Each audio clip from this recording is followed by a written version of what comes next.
Audiobooks Full Length, your favorite audiobooks for sleeping and relaxing, starts now. A Midsummer Night's Dream by William Shakespeare. Act 1, Scene 1, Athens, a room in the palace of Theseus. Enter Theseus, Hippolyta, Philostrate, and attendants. Theseus. Now, fair Hippolyta, our nuptial hour draws on apace. 4 happy days bring in another moon. But oh, methinks, how slow this old moon wanes. She lingers my desires, like to a stepdame or a dowager, long withering out a young man's revenue. Hippolyta. 4 days will quickly steep themselves in night. 4 nights will quickly dream away the time. And then the moon, like to a silver bow new bent in heaven, shall behold the night of our solemnities. Theseus. Go, Philostrate, stir up the Athenian youth to merriments, awake the pert and nimble spirit of mirth. Turn melancholy forth to funerals. The pale companion is not for our pomp. Exit Philostrate. Hippolyta, I wooed thee with my sword, and won thy love doing the injuries. But I will wed thee in another key, with pomp, with triumph, and with revelling. Enter Egeus, Hermia, Lysander, and Demetrius. Egeus. Happy be Theseus, our renowned duke. Theseus. Thanks, good Egeus. What's the news with thee? Egeus. Full of vexation come I, with complaint against my child, my daughter Hermia. Stand forth, Demetrius. My noble lord, this man hath my consent to marry her. Stand forth, Lysander. And my gracious duke, this man hath bewitched the bosom of my child. Thou, Lysander, thou hast given her rhymes, and interchanged love tokens with my child. Thou hast by moonlight at her window sung, with feigning voice, verses of feigning love, and stoln the impression of her fantasy with bracelets of thy hair, rings, gauds, conceits, knacks, trifles, nosegays, sweetmeats, messengers of strong prevailment in unhardened youth.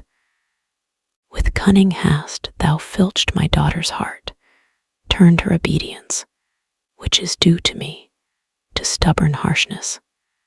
And my gracious duke, be it so she will not hear before your grace consent to marry with Demetrius. I beg the ancient privilege of Athens. As she is mine, I may dispose of her, which shall be either to this gentleman or to her death, according to our law immediately provided in that case.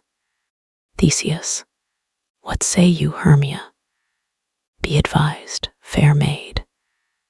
To you your father should be as a god, one that composed your beauties, yea, and one to whom you are, but as a form in wax by him imprinted, and within his power to leave the figure, or disfigure it. Demetrius is a worthy gentleman. Hermia, so is Lysander. Theseus, in himself he is. But in this kind, wanting your father's voice, the other must be held the worthier. Hermia. I would my father looked but with my eyes. Theseus. Rather your eyes must with his judgment look. Hermia. I do entreat your grace to pardon me. I know not by what power I am made bold, nor how it may concern my modesty in such a presence here to plead my thoughts. But I beseech your grace that I may know the worst that may befall me in this case, if I refuse to wed Demetrius. Theseus. Either to die the death, or to abjure forever the society of men. Therefore, fair Hermia, question your desires, know of your youth, examine well your blood, whether, if you yield not to your father's choice, you can endure the livery of a nun. For I to be in shady cloister mewed, to live a barren sister all your life, chanting faint hymns to the cold, fruitless moon. Thrice blessed, they that master so their blood to undergo such maiden pilgrimage. But earthlier happy is the rose distilled than that which, withering on the virgin thorn, grows, lives, and dies in single blessedness. Hermia, so will I grow, so live, so die, my lord, ere I will yield my virgin patent up unto his lordship, whose unwished yoke my soul consents not to give sovereignty. Theseus, take time to pause, and by the next new moon, the sealing day betwixt my love and me for everlasting bond of fellowship.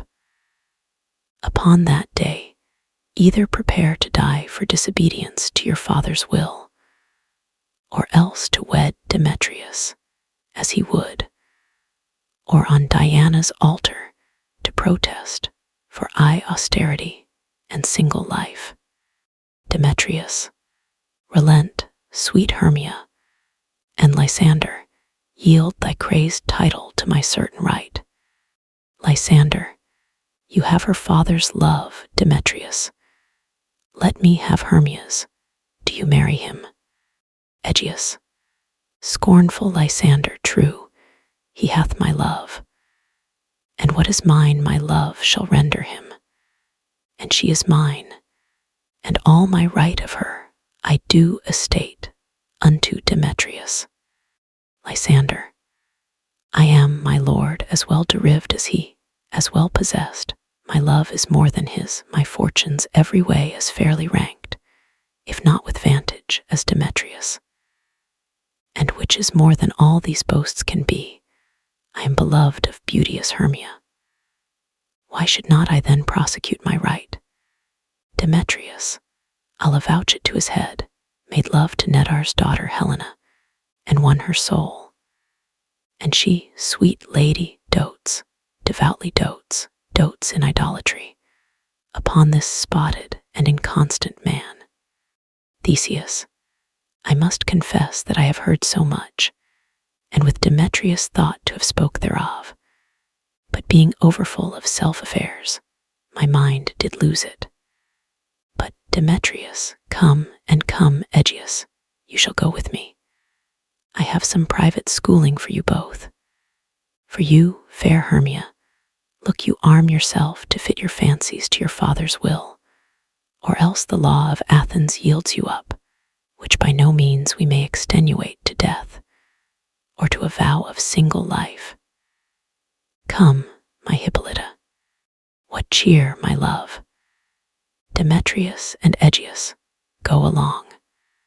I must employ you in some business against our nuptial, and confer with you of something nearly that concerns yourselves. Egeus, with duty and desire we follow you. Exeunt all but Lysander and Hermia. Lysander, how now, my love? Why is your cheek so pale? How chance the roses there do fade so fast? Hermia, belike for want of rain, which I could well beteem them from the tempest of my eyes. Lysander, ay me, for aught that I could ever read, could ever hear by tale or history, the course of true love never did run smooth. But either it was different in blood. Hermia, O cross, too high to be enthralled to low. Lysander, or else misgraft in respect of years. Hermia, O spite, too old to be engagged to young. Lysander, or else it stood upon the choice of friends. Hermia, O hell, choose love by another's eyes. Lysander. Or, if there were a sympathy in choice, war, death, or sickness did lay siege to it, making it momentary as a sound, swift as a shadow, short as any dream, brief as the lightning in the collied night that, in a spleen, unfolds both heaven and earth. And ere a man hath power to say, behold, the jaws of darkness do devour it up, so quick bright things come to confusion. Hermia. If then true lovers have ever crossed, it stands as an edict in destiny. Then let us teach our trial patience, because it is a customary cross, as due to love as thoughts and dreams and sighs, wishes and tears, poor fancy's followers. Lysander. A good persuasion, therefore, hear me, Hermia. I have a widow aunt, a dowager of great revenue, and she hath no child. From Athens is her house remote 7 leagues, and she respects me as her only son. There, gentle Hermia, may I marry thee, and to that place the sharp Athenian law cannot pursue us. If thou lovest me then, steal forth thy father's house tomorrow night, and in the wood, a league without the town, where I did meet thee once with Helena to do observance to a morn of May. There will I stay for thee, Hermia, my good Lysander.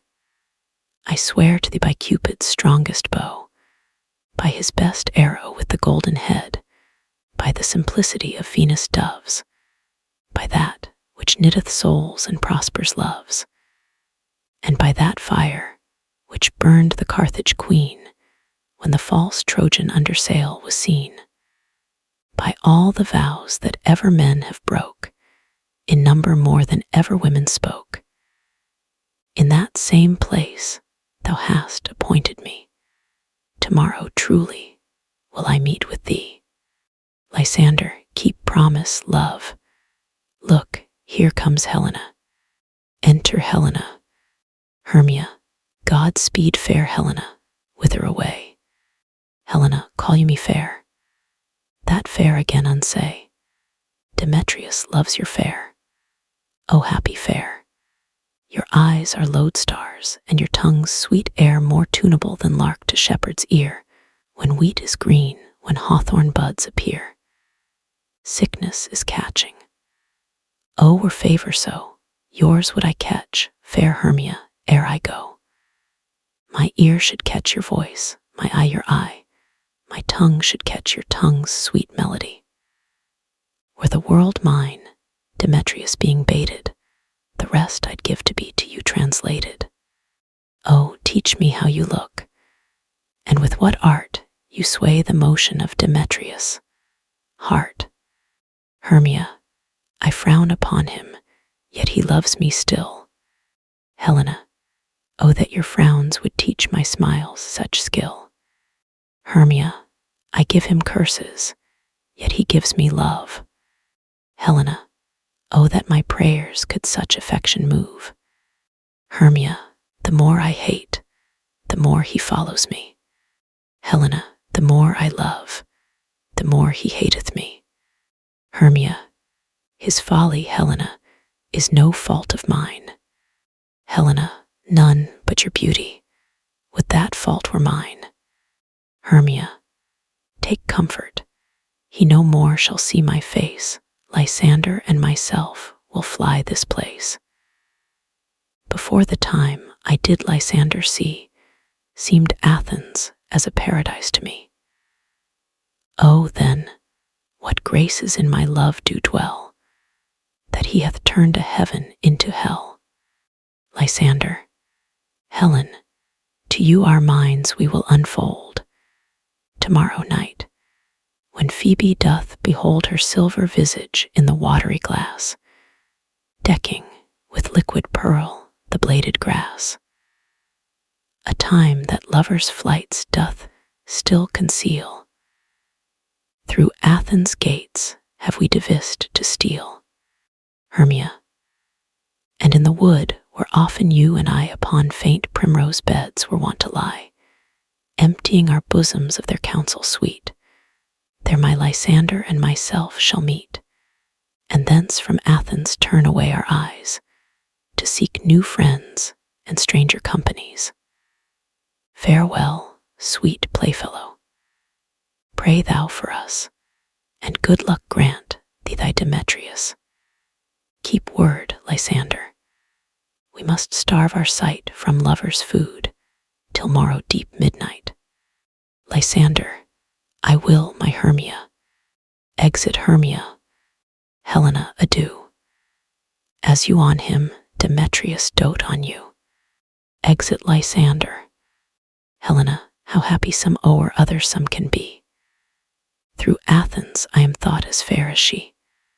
But what of that? Demetrius thinks not so. He will not know what all but he do know. And as he errs, doting on Hermia's eyes, so I, admiring of his qualities, things base and vile, holding no quantity, love can transpose to form and dignity. Love looks not with the eyes, but with the mind, and therefore is winged Cupid painted blind. Nor hath love's mind of any judgment taste. Wings and no eyes, figure unheedy haste. And therefore is love said to be a child, because in choice he is so oft beguiled. As waggish boys in game themselves forswear, so the boy love is perjured everywhere. For ere Demetrius looked on Hermia's eyne, he hailed down oaths that he was only mine. And when this hail some heat from Hermia felt, so he dissolved, and showers of oaths did melt. I will go tell him of fair Hermia's flight. Then to the wood will he tomorrow night pursue her. And for this intelligence, if I have thanks, it is a dear expense. But herein mean I to enrich my pain, to have his sight thither and back again. Exit Helena. Scene 2, the same, a room in a cottage. Enter Quince, snug, bottom, flute, snout, and starveling. Quince is all our company here. Bottom, you were best to call them generally, man by man, according to the scrip. Quince, here is the scroll of every man's name, which is thought fit through all Athens, to play in our interlude before the Duke and Duchess, on his wedding day at night. Bottom, first, good Peter Quince, say what the play treats on, then read the names of the actors, and so grow to a point. Quince, marry. Our play is the most lamentable comedy, and most cruel death of Pyramus and Thisbe. Bottom, a very good piece of work, I assure you, and a merry. Now, good Peter Quince, call forth your actors by the scroll. Masters, spread yourselves. Quince, answer as I call you. Nick Bottom, the weaver. Bottom, ready. Name what part I am for, and proceed. Quince, you, Nick Bottom, are set down for Pyramus. Bottom, what is Pyramus, a lover, or a tyrant? Quince, a lover, that kills himself most gallantly for love. Bottom, that will ask some tears in the true performing of it. If I do it, let the audience look to their eyes. I will move storms, I will condole in some measure. To the rest, yet my chief humor is for a tyrant. I could play Urkel's rarely, or a part to tear a cat in, to make all split. The raging rocks and shivering shocks shall break the locks of prison gates, and Phoebus' car shall shine from far, and make and mar the foolish fates. This was lofty. Now name the rest of the players. This is Urkel's vein, a tyrant's vein. A lover is more condoling. Quince, Francis Flute, the bellows mender. Flute here, Peter Quince. Quince, flute, you must take Thisbe on you. Flute, what is Thisbe? A wandering knight. Quince, it is the lady that Pyramus must love. Flute, nay, faith, let not me play a woman. I have a beard coming. Quince, that's all one. You shall play it in a mask, and you may speak as small as you will. Bottom, and I may hide my face, let me play Thisbe too. I'll speak in a monstrous little voice, Thisne, Thisne. Ah, Pyramus, my lover dear, thy Thisbe dear, and lady dear. Quince, no, no, you must play Pyramus and flute, you Thisbe. Bottom, well, proceed. Quince, Robin Starveling, the tailor. Starveling, here, Peter Quince. Quince, Robin Starveling, you must play Thisbe's mother. Tom Snout, the tinker. Snout here, Peter Quince. Quince, you Pyramus father myself, Thisbe's father. Snug, the joiner, you, the lion's part. And I hope here is a play fitted. Snug, have you the lion's part written? Pray you, if it be, give it me, for I am slow of study. Quince, you may do it extempore, for it is nothing but roaring. Bottom, let me play the lion too. I will roar that I will do any man's heart good to hear me. I will roar that I will make the Duke say, let him roar again, let him roar again. Quince, if you should do it too terribly, you would fright the Duchess and the ladies, that they would shriek, and that were enough to hang us all that would hang us, every mother's son. Bottom, I grant you, friends, if you should fright the ladies out of their wits, they would have no more discretion but to hang us. But I will aggravate my voice so, that I will roar you as gently as any sucking dove. I will roar you and tweer any nightingale. Quince, you can play no part but Pyramus, for Pyramus is a sweet-faced man, a proper man, as one shall see in a summer's day, a most lovely, gentlemanlike man. Therefore, you must needs play Pyramus. Bottom, well, I will undertake it. What beard were I best to play it in? Quince, why, what you will. Bottom, I will discharge it in either your straw-color beard, your orange-tawny beard, your purple and grain beard, or your French crown-color beard, your perfect yellow. Quince, some of your French crowns have no hair at all, and then you will play barefaced. But masters, here are your parts, and I am to entreat you, request you, and desire you, to con them by tomorrow night, and meet me in the palace wood, a mile without the town, by moonlight. There will we rehearse, for if we meet in the city, we shall be dogged with company, and our devices known. In the meantime, I will draw a bill of properties, such as our play wants. I pray you fail me not.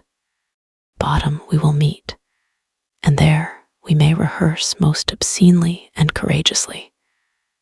Take pains, be perfect, adieu. Quince, at the Duke's Oak we meet. Bottom, enough. Hold or cut bowstrings. Exeunt. Act 2. Scene 1. A wood near Athens. Enter a fairy at one door, and Puck at another. Puck, how now, spirit? Whither wander you? Fairy, over hill, over dale, thorough bush, thorough briar, over park, over pale, thorough flood, thorough fire. I do wander everywhere, swifter than the moon's sphere, and I serve the fairy queen to do her orbs upon the green. The cowslips tall her pensioners be, in their gold coats spots you see, those be rubies, fairy favors, in those freckles live their savors. I must go seek some dewdrops here, and hang a pearl in every cowslip's ear. Farewell, thou lob of spirits, I'll be gone.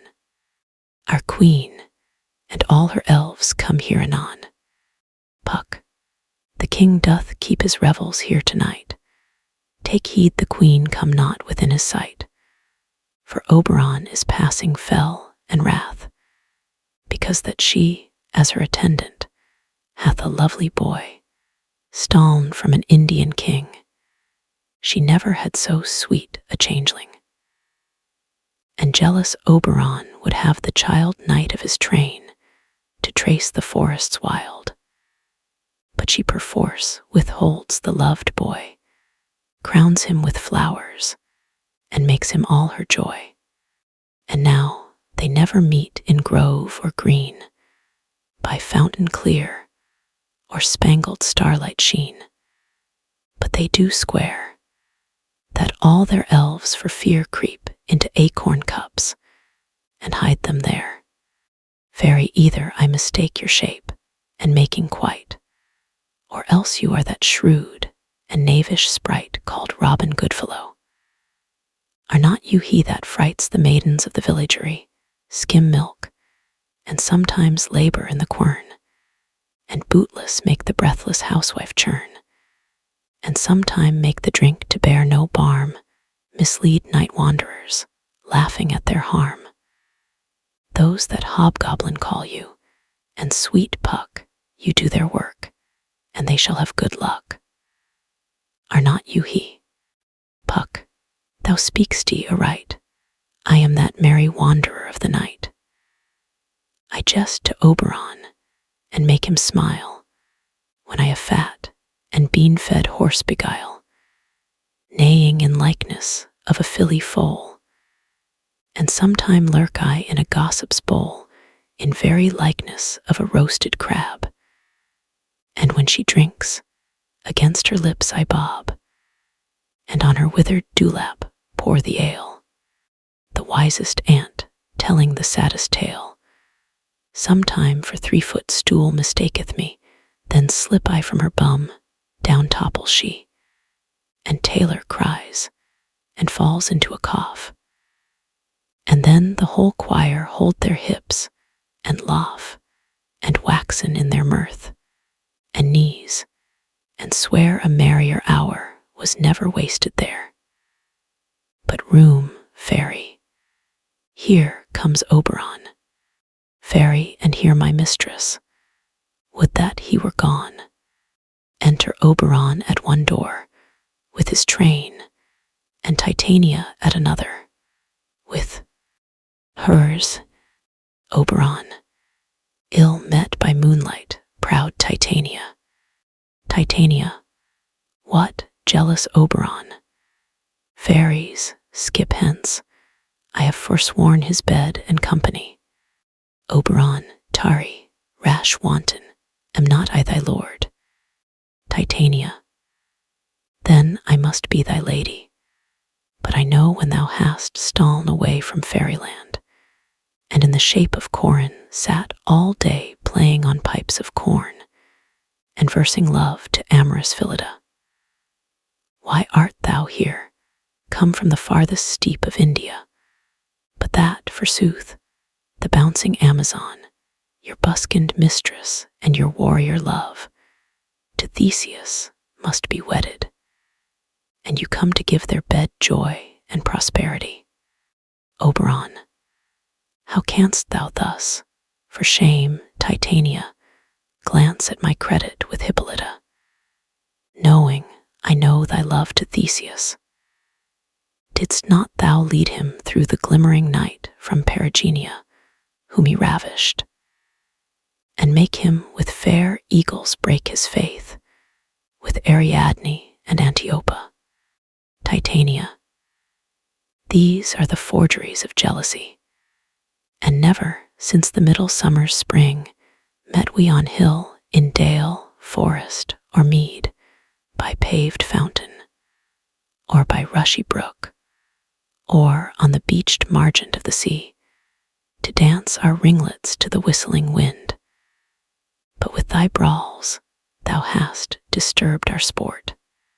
Therefore the winds, piping to us in vain, as in revenge, have sucked up from the sea contagious fogs, which, falling in the land, hath every pelting river made so proud that they have overborne their continents.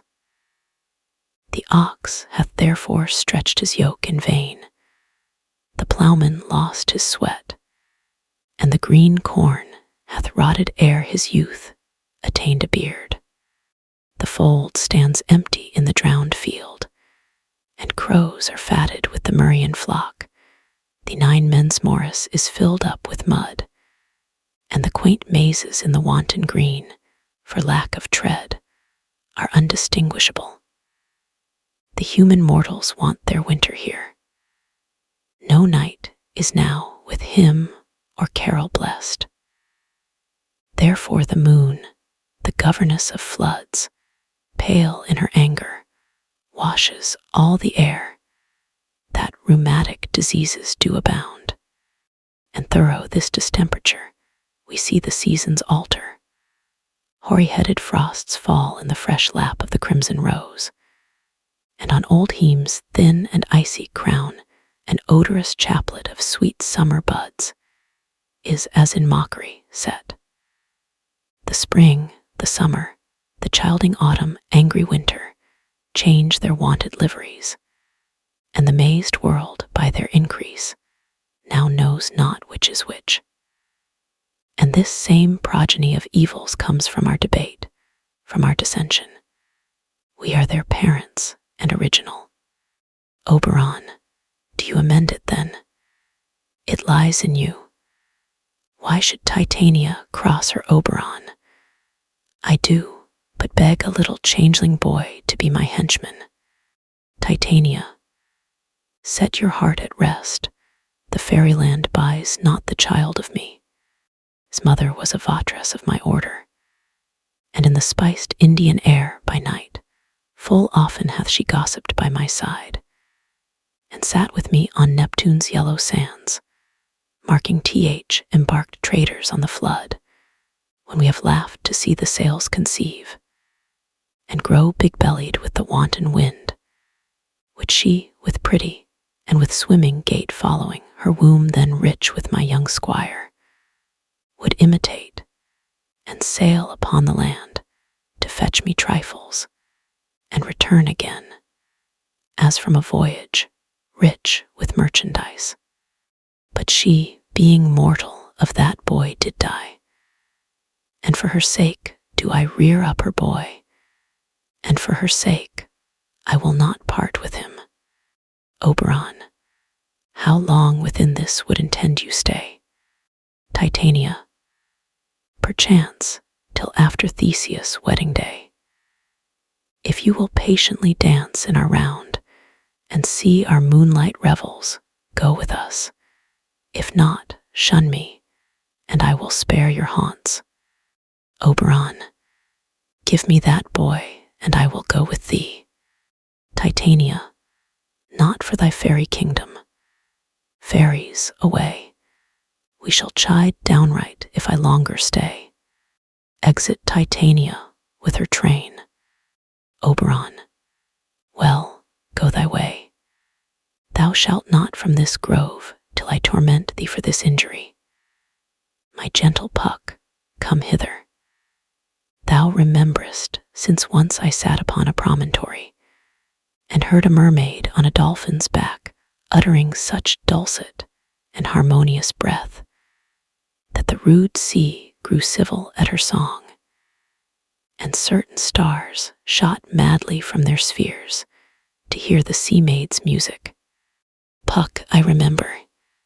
Oberon, that very time I saw, But thou couldst not. Flying between the cold moon and the earth, Cupid all armed. A certain aim he took at a fair vestal, throned by the west, and loosed his love shaft smartly from his bow, as it should pierce 100,000 hearts. But I might see young Cupid's fiery shaft quenched in the chaste beams of the watery moon, and the imperial votress passed on in maiden meditation, fancy-free. Yet marked I where the bolt of Cupid fell. It fell upon a little western flower, before milk-white, now purple with love's wound, and maidens call it love and idleness.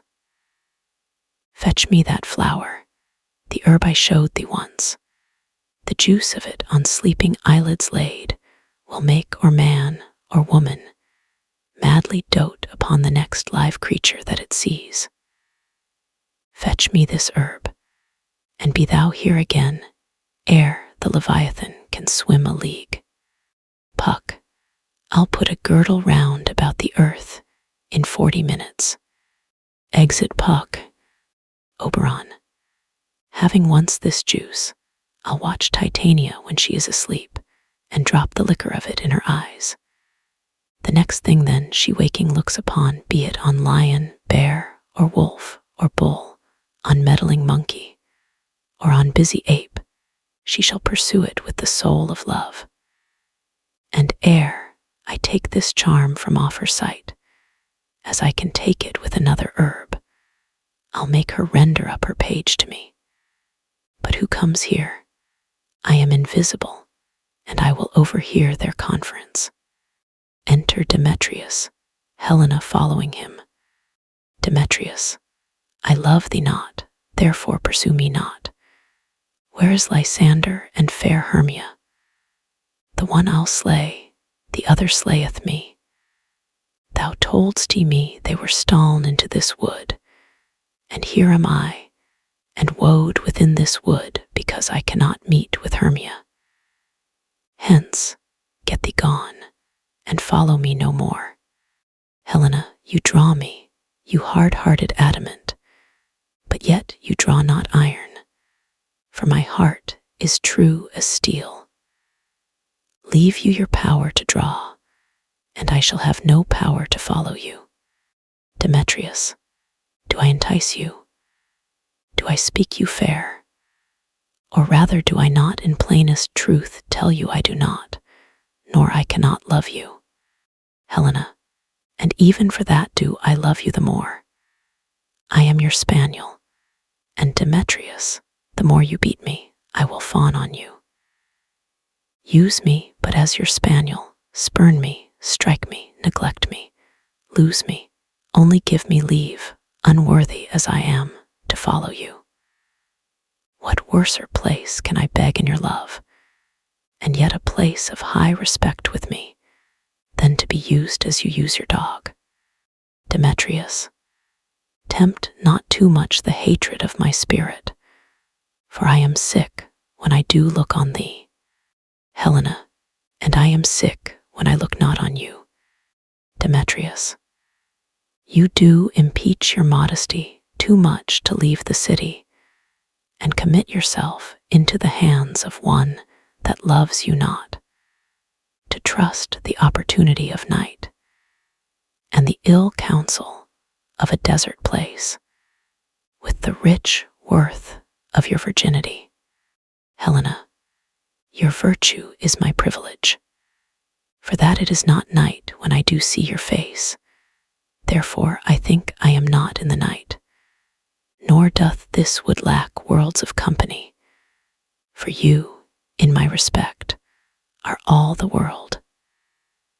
Then how can it be said I am alone, when all the world is here to look on me?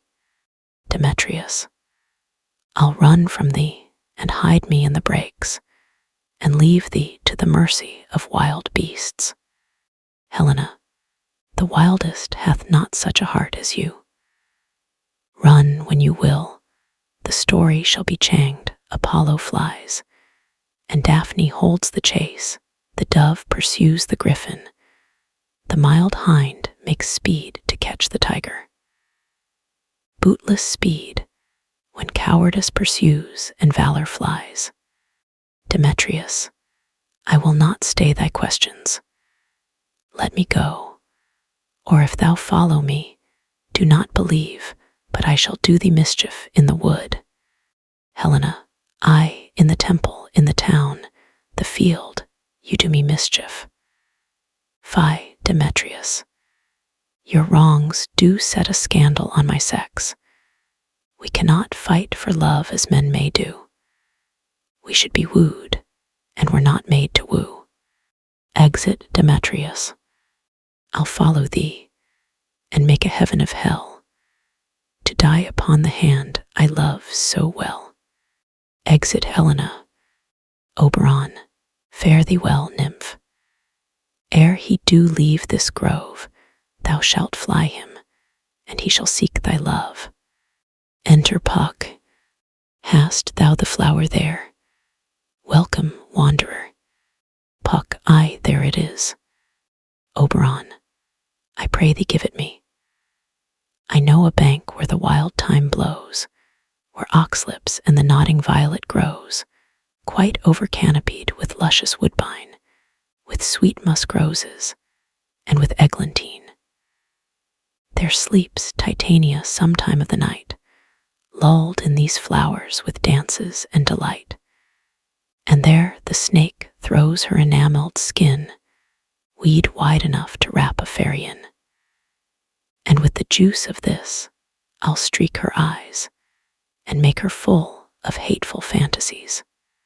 Take thou some of it, and seek through this grove. A sweet Athenian lady is in love with a disdainful youth. Anoint his eyes, but do it when the next thing he espies may be the lady.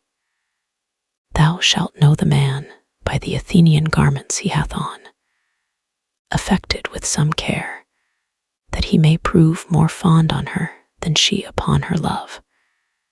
And look thou meet me ere the first cock crow.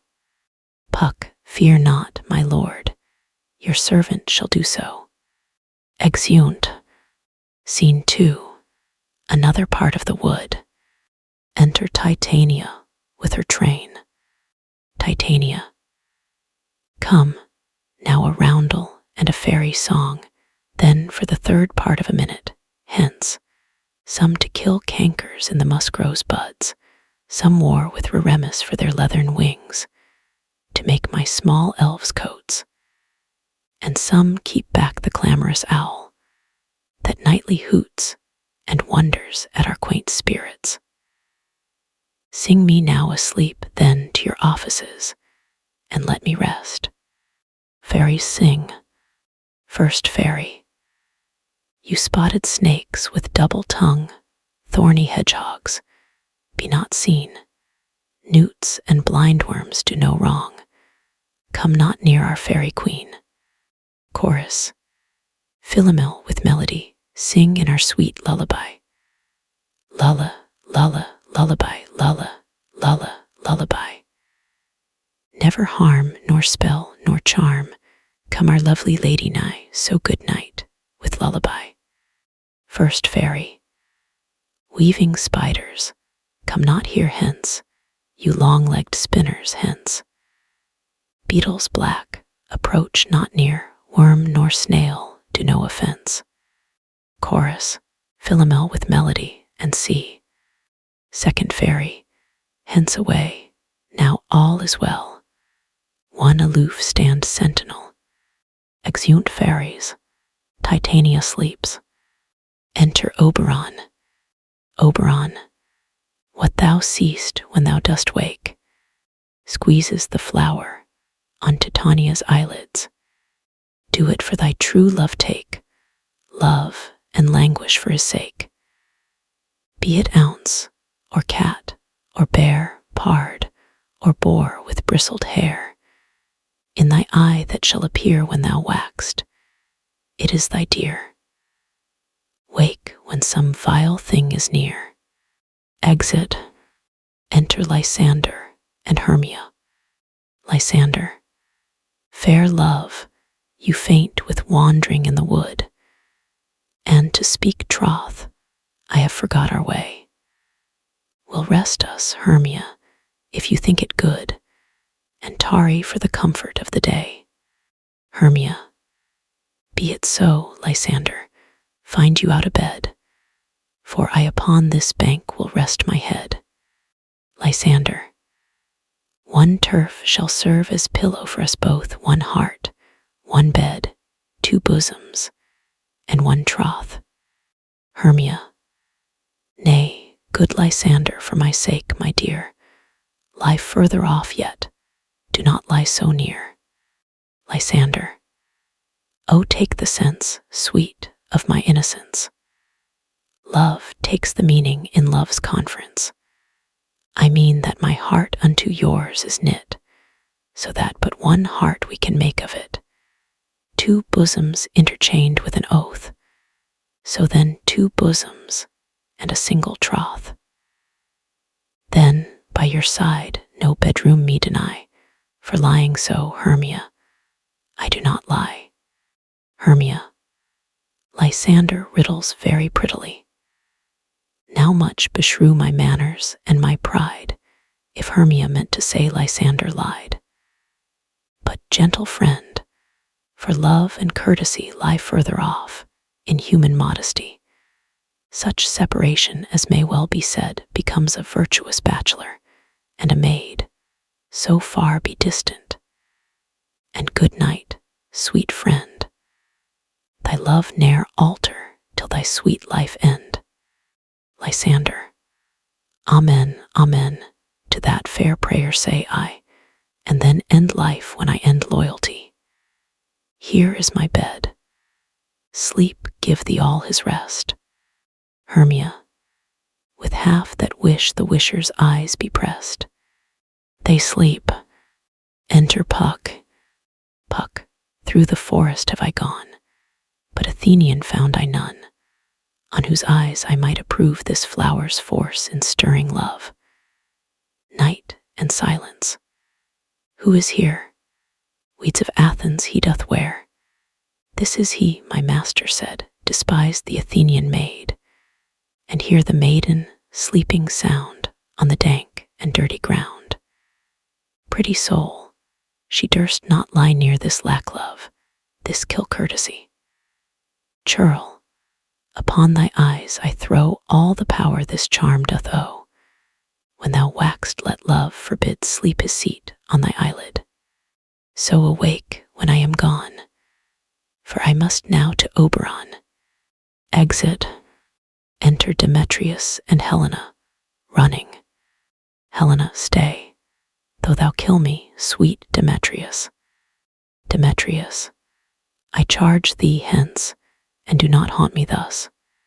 Helena, oh, wilt thou darkling leave me? Do not so. Demetrius, stay on thy peril, I alone will go. Exit Demetrius. Helena, oh, I am out of breath in this fond chase. The more my prayer, the lesser is my grace. Happy is Hermia wheresoe'er she lies, for she hath blessed and attractive eyes. How came her eyes so bright? Not with salt tears. If so, my eyes are oftener washed than hers. No, no, I am as ugly as a bear, for beasts that meet me run away for fear. Therefore no marvel though Demetrius do, as a monster, fly my presence thus. What wicked and dissembling glass of mine made me compare with Hermia's furry eyne? But who is here? Lysander on the ground, dead or asleep. I see no blood, no wound. Lysander, if you live, good sir, awake. Lysander, waking. And run through fire I will for thy sweet sake. Transparent Helena, nature shows art, that through thy bosom makes me see thy heart. Where is Demetrius? Oh, how fit a word is that vile name to perish on my sword.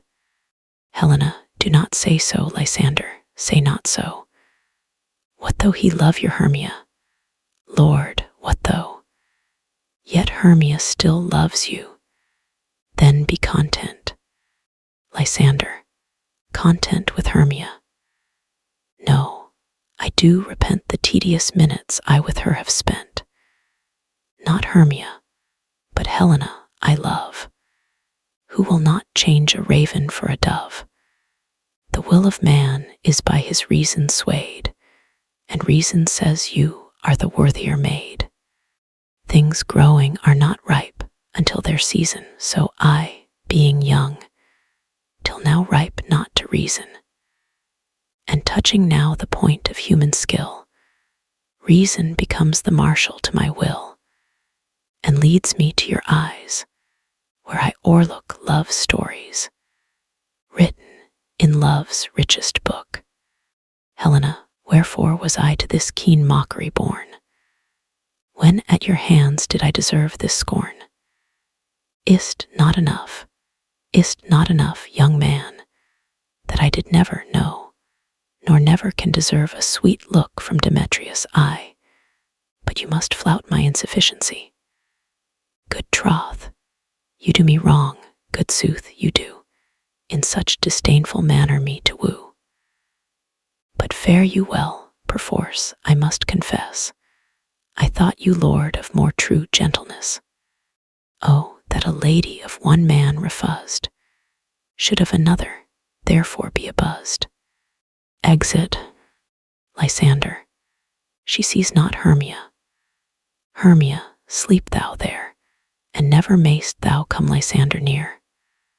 For, as a surfeit of the sweetest things the deepest loathing to the stomach brings, or as the heresies that men do leave are hated most of those they did deceive, so thou, my surfeit and my heresy, of all be hated, but the most of me. And all my powers address your love and might to honor Helen, and to be her knight. Exit. Hermia, starting. Help me, Lysander, help me. Do thy best to pluck this crawling serpent from my breast. Eye me, for pity. What a dream was here. Lysander, look how I do quake with fear. Methought a serpent eat my heart away, and you sat smiling at his cruel prey. Lysander, what removed? Lysander, Lord, what out of hearing, gone, no sound, no word. Alack, where you speak, and if you hear speak of all loves, I swoon almost with fear. No, then I well perceive you are not nigh. Either death or you, I'll find immediately. Exit. Act 3. Scene 1. The wood. The queen of fairies, still lying asleep. Enter Bottom, Quince, Snout, Starveling, Snug, and Flute. Bottom, are we all met? Quince, pat, pat. And here's a marvelous convenient place for our rehearsal.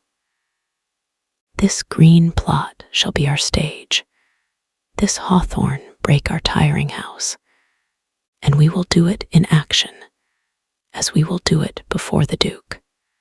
Bottom, Peter, Quince. Quince, what sayest thou, bully Bottom? Bottom, there are things in this comedy of Pyramus and Thisbe that will never please. First, Pyramus must draw a sword to kill himself, which the ladies cannot abide. How answer you that? Snout by your lachin, a parlous fear. Starveling, I believe we must leave the killing out when all is done. Bottom, not a whit. I have a device to make all well. Write me a prologue, and let the prologue seem to say we will do no harm with our swords, and that Pyramus is not killed indeed. And for the more better assurance, tell them that I Pyramus am not Pyramus, but Bottom the weaver. This will put them out of fear. Quince, well, we will have such a prologue, and it shall be written in 8 and 6. Bottom, no, make it 2 more. Let it be written in 8 and 8. Snout, will not the ladies be afeard of the lion? Starveling, I fear it, I promise you. Bottom, masters, you ought to consider with yourselves, to bring in, God shield us. A lion among ladies is a most dreadful thing, for there is not a more fearful wildfowl than your lion living, and we ought to look to it. Snout therefore another prologue must tell he is not a lion. Bottom, nay, you must name his name, and half his face must be seen through the lion's neck, and he himself must speak through, saying thus, or to the same defect, ladies, or fair ladies, I would wish you, or I would request you, or I would entreat you not to fear, not to tremble, my life for yours. If you think I come hither as a lion, it were pity of my life. No, I am no such thing. I am a man as other men are. And there, indeed, let him name his name, and tell them plainly he is Snug the joiner. Quince, well, it shall be so. But there is two hard things. That is, to bring the moonlight into a chamber, for you know Pyramus and Thisbe meet by moonlight. Snout doth the moon shine that night, we play our play. Bottom, a calendar, a calendar. Look in the almanac, find out moonshine, find out moonshine. Quince, yes, it doth shine that night. Bottom, why, then may you leave a casement of the great chamber window, where we play, open, and the moon may shine in at the casement. Quince, I, or else one must come in with a bush of thorns and a lantern, and say he comes to disfigure, or to present the person of moonshine. Then there is another thing. We must have a wall in the great chamber, for Pyramus and Thisbe, says the story, did talk through the chink of a wall. Snout, you can never bring in a wall. What say you, Bottom? Bottom, some man or other must present wall.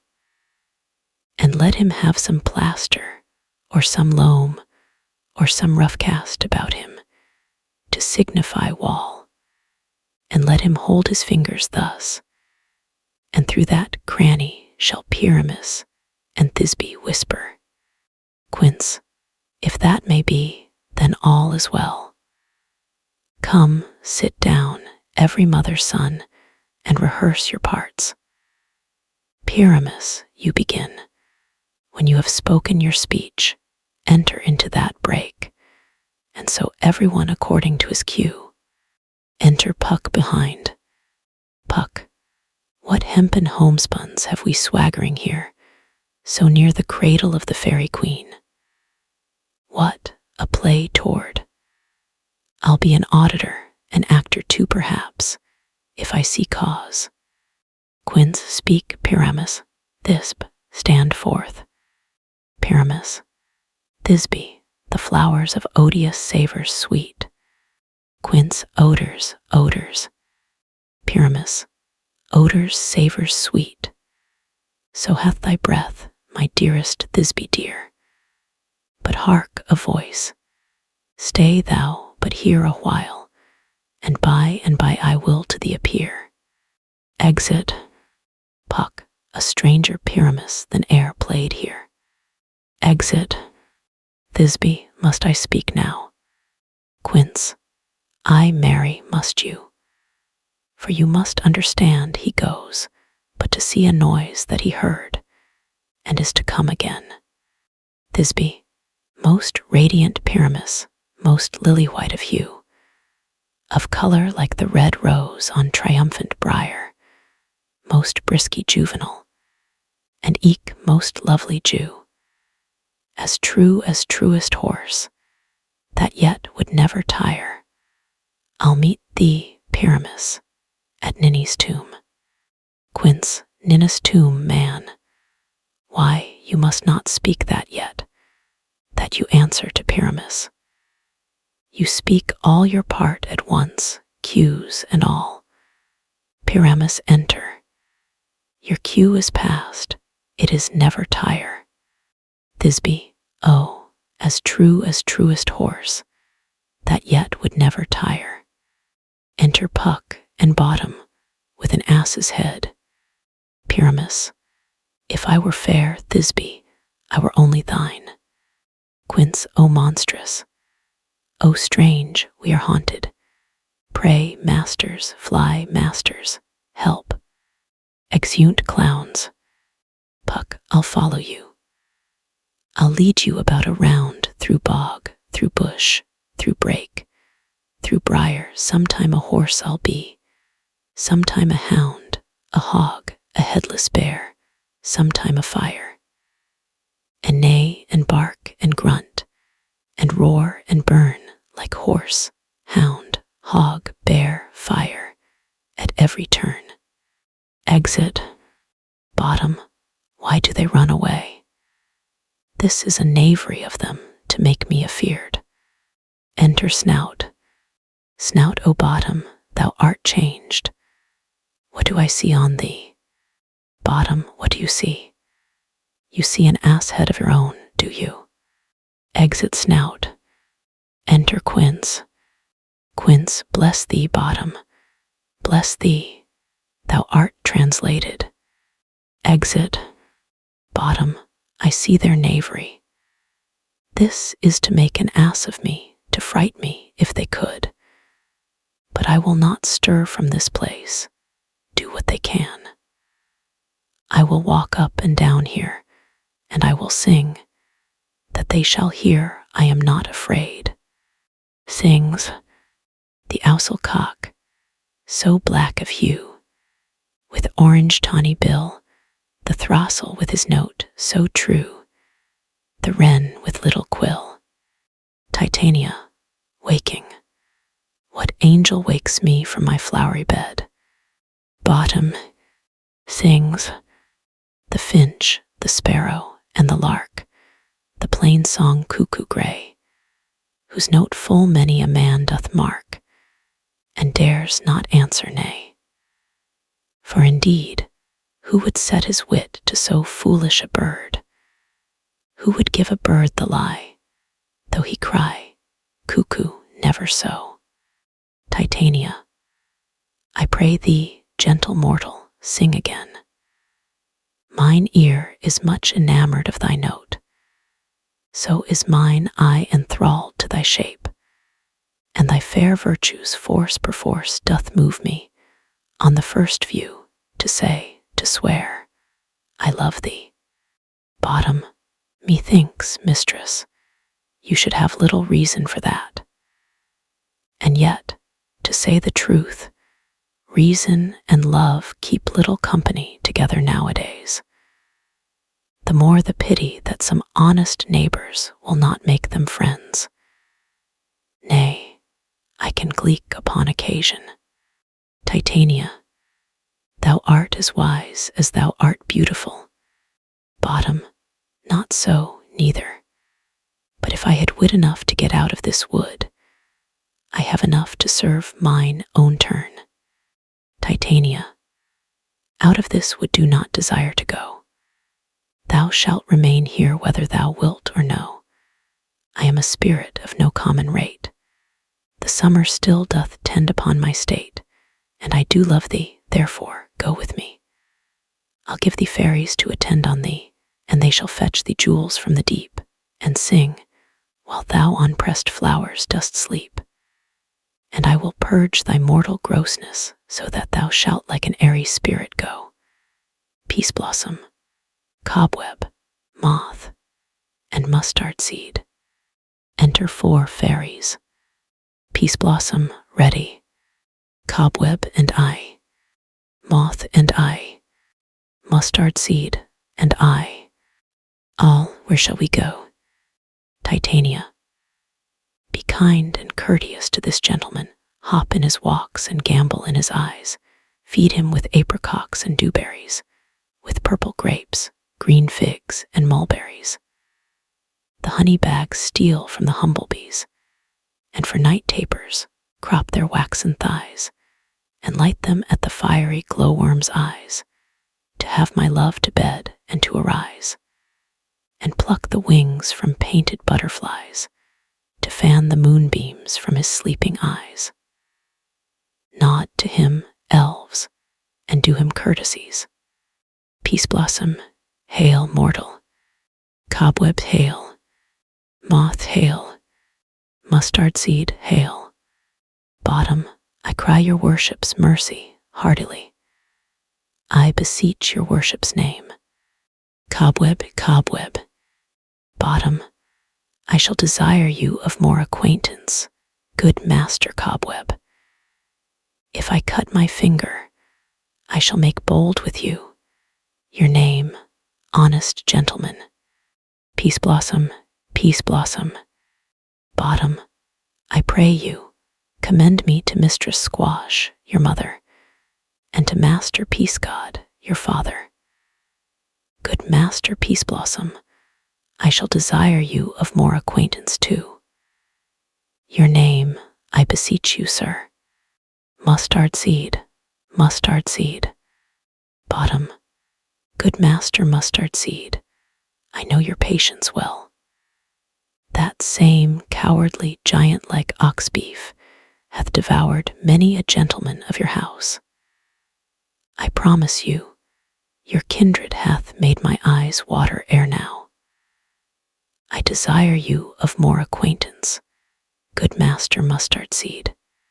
Titania, come, wait upon him, lead him to my bower. The moon, methinks, looks with a watery eye, and when she weeps, weeps every little flower, lamenting some enforced chastity. Tie up my love's tongue, bring him silently. Exeunt. Scene 2. Another part of the wood. Enter Oberon. Oberon. I wonder if Titania be awacked then, what it was that next came in her eye, which she must dote on in extremity. Enter Puck. Here comes my messenger. How now, mad spirit? What night rule now about this haunted grove? Puck, my mistress with a monster is in love. Near to her close and consecrated bower, while she was in her dull and sleeping hour, a crew of patches, rude mechanicals, that work for bread upon Athenian stalls, were met together to rehearse a play intended for great Theseus' nuptial day. The shallowest thick-skin of that barren sort who Pyramus presented in their sport, forsook his scene, and entered in a break. When I did him at this advantage take, an ass's knoll I fixed on his head. Anon his Thisbe must be answered, and forth my mimic comes. When they him spy, as wild geese that the creeping fowler eye, or russet-pated chuffs, many in sort, rising and cawing at the gun's report, sever themselves and madly sweep the sky, so at his sight away his fellows fly. And at our stamp, here o'er and o'er one falls, he murder cries, and help from Athens calls. Their sense thus weak, lost with their fears, thus strong, made senseless things begin to do them wrong. For briars and thorns at their apparel snatch, some sleeves, some hats, from yielders all things catch. I led them on in this distracted fear, and left sweet Pyramus translated there. When in that moment, so it came to pass, Titania whacked, and straightway loved an ass. Oberon, this falls out better than I could devise. But hast thou yet latched the Athenian's eyes with the love juice, as I did bid thee do? Puck, I took him sleeping, that is finished too, and the Athenian woman by his side, that when he whacked, of force she must be eyed. Enter Demetrius and Hermia. Oberon, stand close. This is the same Athenian. Puck, this is the woman, but not this the man. Demetrius, oh, I rebuke you him that loves you so. Lay breath so bitter on your bitter foe. Hermia, now I but chide, but I should use thee worse, for thou, I fear, hast given me cause to curse.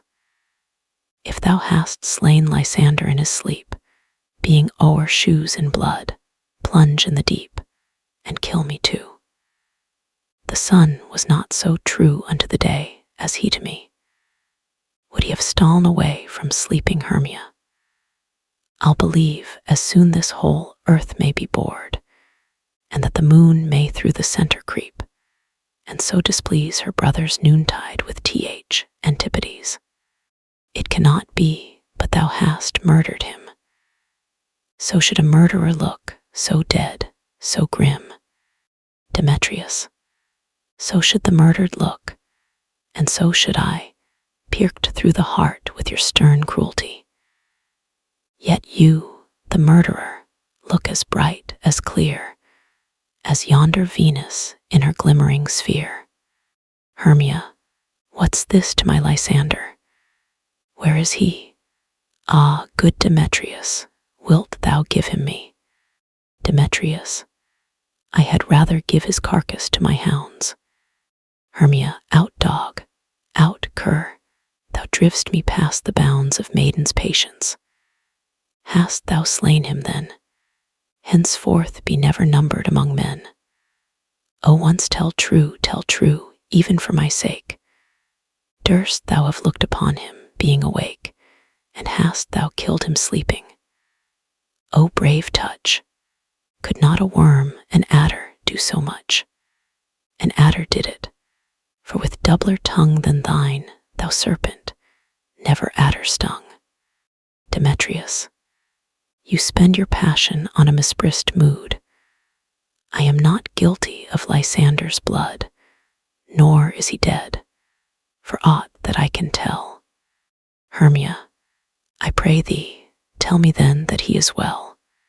Demetrius, and if I could, what should I get therefore?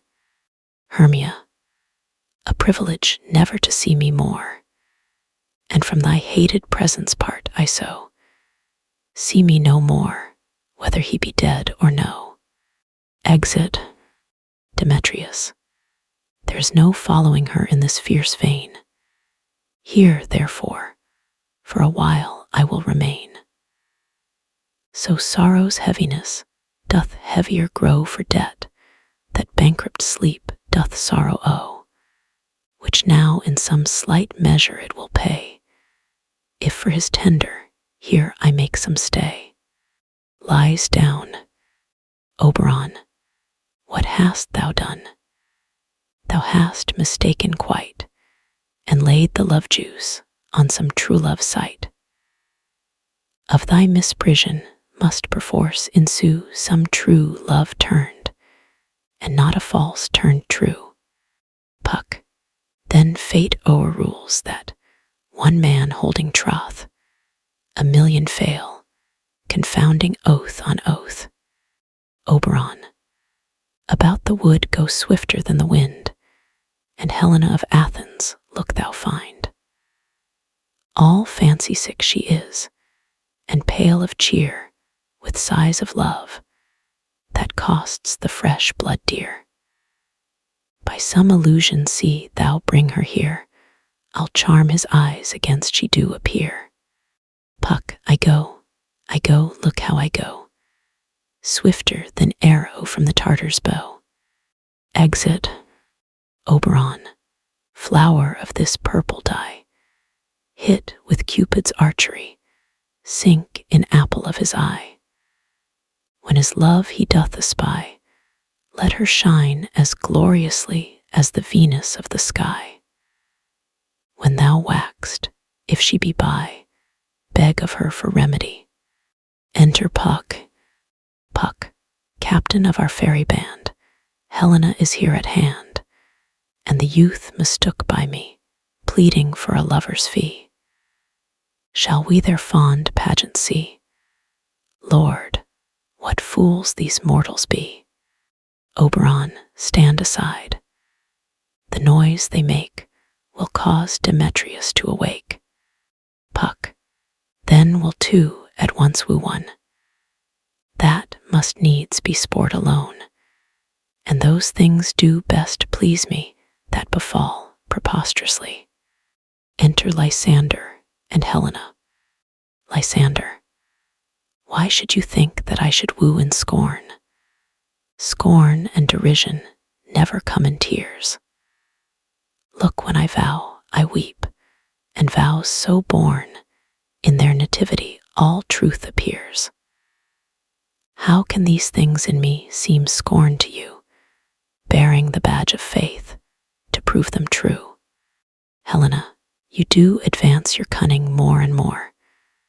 When truth kills truth, O devilish holy fray, these vows are Hermia's, will you give her o'er? Weigh oath with oath, and you will nothing weigh. Your vows to her and me, put in two scales, will even weigh, and both as light as tails. Lysander, I had no judgment when to her I swore. Helena, nor none in my mind, now you give her o'er. Lysander, Demetrius loves her, and he loves not you. Demetrius, waking. O Helen, goddess, nymph, perfect, divine, to what, my love, shall I compare thine eyne? Crystal is muddy. O how ripe in show thy lips, those kissing cherries, tempting grow. That pure congealed white, high Taurus snow, fanned with the eastern wind, turns to a crow when thou hold'st up thy hand. Oh, let me kiss this princess of pure white, this seal of bliss. Helena, O spite, O hell, I see you all are bent to set against me for your merriment. If you were civil and knew courtesy, you would not do me thus much injury. Can you not hate me, as I know you do, but you must join in souls to mock me too?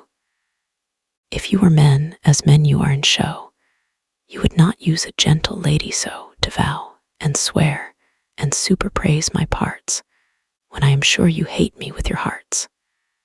You both are rivals and love Hermia, and now both rivals to mock Helena. A trim exploit, a manly enterprise, to conjure tears up in a poor maid's eyes with your derision. None of noble sort would so offend a virgin, and extort a poor soul's patience, all to make you sport. Lysander, you are unkind, Demetrius, be not so, for you love Hermia, this you know I know. And here, with all good will, with all my heart, in Hermia's love I yield you up my part, and yours of Helena to me bequeath, whom I do love, and will do till my death. Helena, never did mockers waste more idle breath. Demetrius, Lysander, keep thy Hermia, I will none. If e'er I loved her, all that love is gone. My heart to her but as guestwise sojourned, and now to Helen is it home returned, there to remain. Lysander, Helen, it is not so. Demetrius, disparage not the faith thou dost not know, lest to thy peril thou abide it dear. Look where thy love comes, yonder is thy dear. Enter Hermia. Hermia, dark night, that from the eye his function takes, the ear more quick of apprehension makes, wherein it doth impair the seeing sense, it pays the hearing double recompense. Thou art not by mine eye, Lysander, found, mine ear, I thank it, brought me to thy sound. But why unkindly didst thou leave me so? Lysander, why should he stay whom love doth press to go? Hermia, What love could press Lysander from my side? Lysander, Lysander's love, that would not let him bide, fair Helena, who more engilds the night than all yon fiery O's and eyes of light. Why seek'st thou me? Could not this make thee know the hate I bear thee made me leave thee so? Hermia, you speak not as you think, it cannot be. Helena, lo, she is one of this confederacy. Now I perceive they have conjoined all three to fashion this false sport in spite of me. Injurious Hermia, most ungrateful maid, have you conspired, have you with these contrived, to bait me with this foul derision? Is all the counsel that we two have shard, the sisters' vows, the hours that we have spent, when we have chid the hasty-footed time for parting us, oh, is all forgot? All school days' friendship, childhood innocence. We, Hermia, like two artificial gods, have with our needles created both one flower, both on one sampler, sitting on one cushion, both warbling of one song, both in one key, as if our hands, our sides, voices, and minds had been incorporate. So we grew together, like to a double cherry, seeming parted, but yet a union in partition. Two lovely berries molded on one stem, so, with two seeming bodies, but one heart, two of the first, like coats in heraldry, due but to one, and crowned with one crest. And will you rent our ancient love asunder, to join with men in scorning your poor friend? It is not friendly, 'tis not maidenly. Our sex, as well as I, may chide you for it, though I alone do feel the injury. Hermia, I am amazed at your passionate words. I scorn you not, it seems that you scorn me. Helena, have you not set Lysander, as in scorn, to follow me, and praise my eyes and face? And made your other love, Demetrius, who even but now did spurn me with his foot, to call me goddess, nymph, divine and rare, precious, celestial. Wherefore speaks he this to her he hates? And wherefore doth Lysander deny your love, so rich within his soul, and tender me, forsooth, affection, but by your setting on, by your consent? What though I be not so in grace as you, so hung upon with love, so fortunate, but miserable most, to love unloved? This you should pity rather than despise. Hermia, I understand not what you mean by this. Helena, I do. Persevere, counterfeit sad looks, make mouths upon me when I turn my back, wink each at other, hold the sweet jest up. This sport, well carried, shall be chronicled. If you have any pity, grace, or manners, you would not make me such an argument. But fare ye well. 'Tis partly my own fault, which death or absence soon shall remedy. Lysander, stay, gentle Helena, hear my excuse, my love, my life, my soul, fair Helena. Helena, O excellent. Hermia, sweet, do not scorn her so. Demetrius, if she cannot entreat, I can compel. Lysander, thou canst compel no more than she entreat. Thy threats have no more strength than her weak prayers. Helen, I love thee, by my life I do. I swear by that which I will lose for thee to prove him false that says I love thee not. Demetrius, I say I love thee more than he can do. Lysander, if thou say so, withdraw and prove it too. Demetrius, quick come. Hermia, Lysander, whereto tends all this? Lysander, away, you Ethiop. Demetrius, No, no, he will seem to break loose. Take on as you would follow, but yet come not. You are a tame man, go. Lysander, hang off, thou cat, thou burr. Vile thing, let loose, or I will shake thee from me like a serpent. Hermia, why are you grown so rude? What change is this, sweet love? Lysander, thy love. Out, tawny Tartar, out, out, loathed medicine. O hated potion, hence. Hermia, do you not jest? Helena, yes, sooth, and so do you.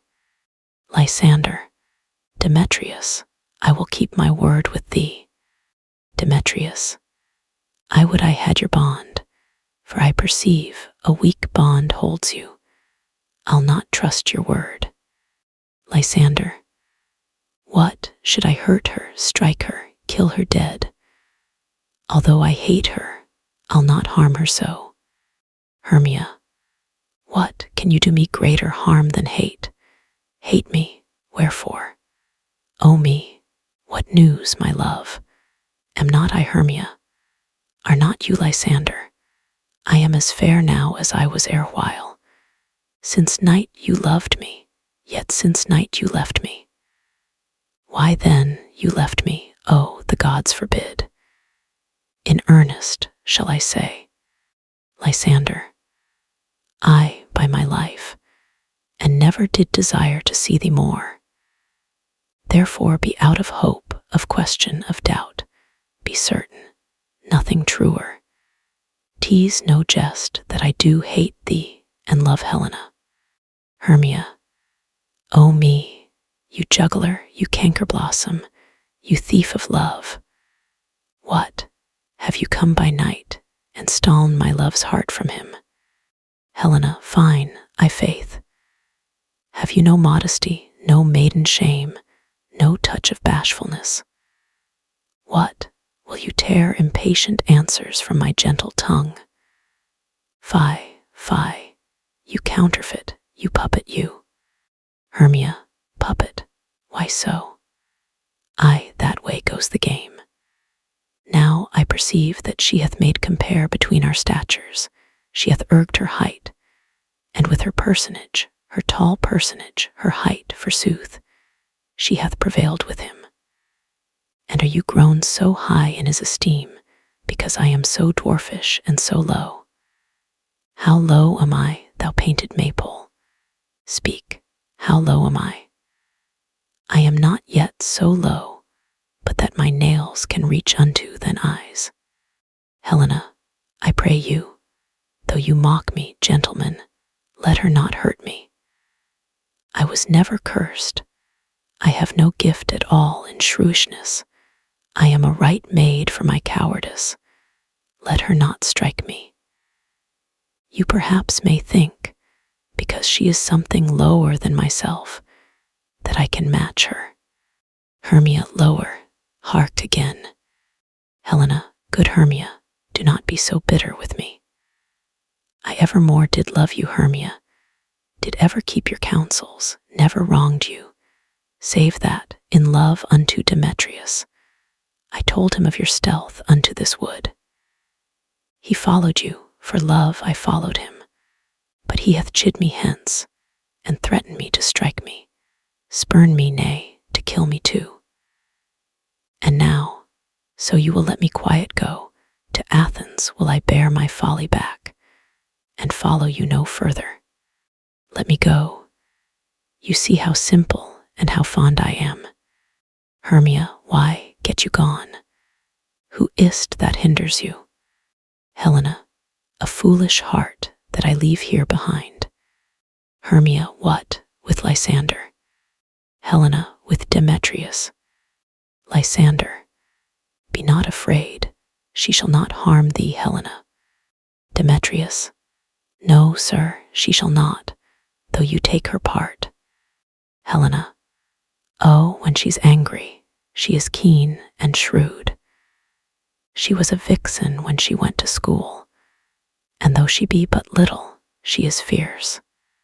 Hermia, little again. nothing but low and little. Why will you suffer her to flout me thus? Let me come to her. Lysander, get you gone, you dwarf, you minimus, of hindering not grass made, you bead, you acorn. Demetrius, you are too officious in her behalf, that scorns your services. Let her alone. Speak not of Helena, take not her part, for if thou dost intend never so little show of love to her, thou shalt abide it. Lysander, now she holds me not. Now follow, if thou darst, to try whose right, of thine or mine, is most in Helena. Demetrius, follow. Nay, I'll go with thee cheek by jowl. Exeunt Lysander and Demetrius. Hermia, you mistress, all this coil is long of you.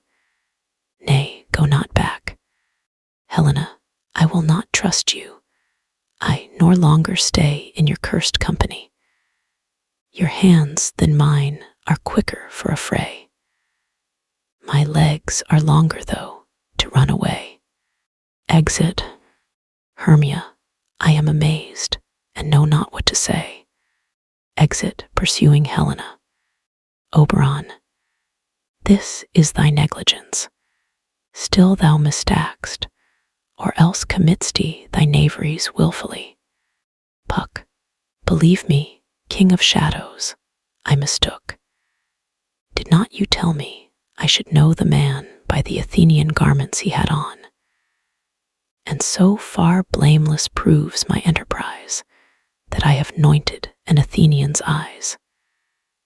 And so far am I glad it so did sort, as this there, jangling, I esteem a sport. Oberon, thou seest these lovers seek a place to fight.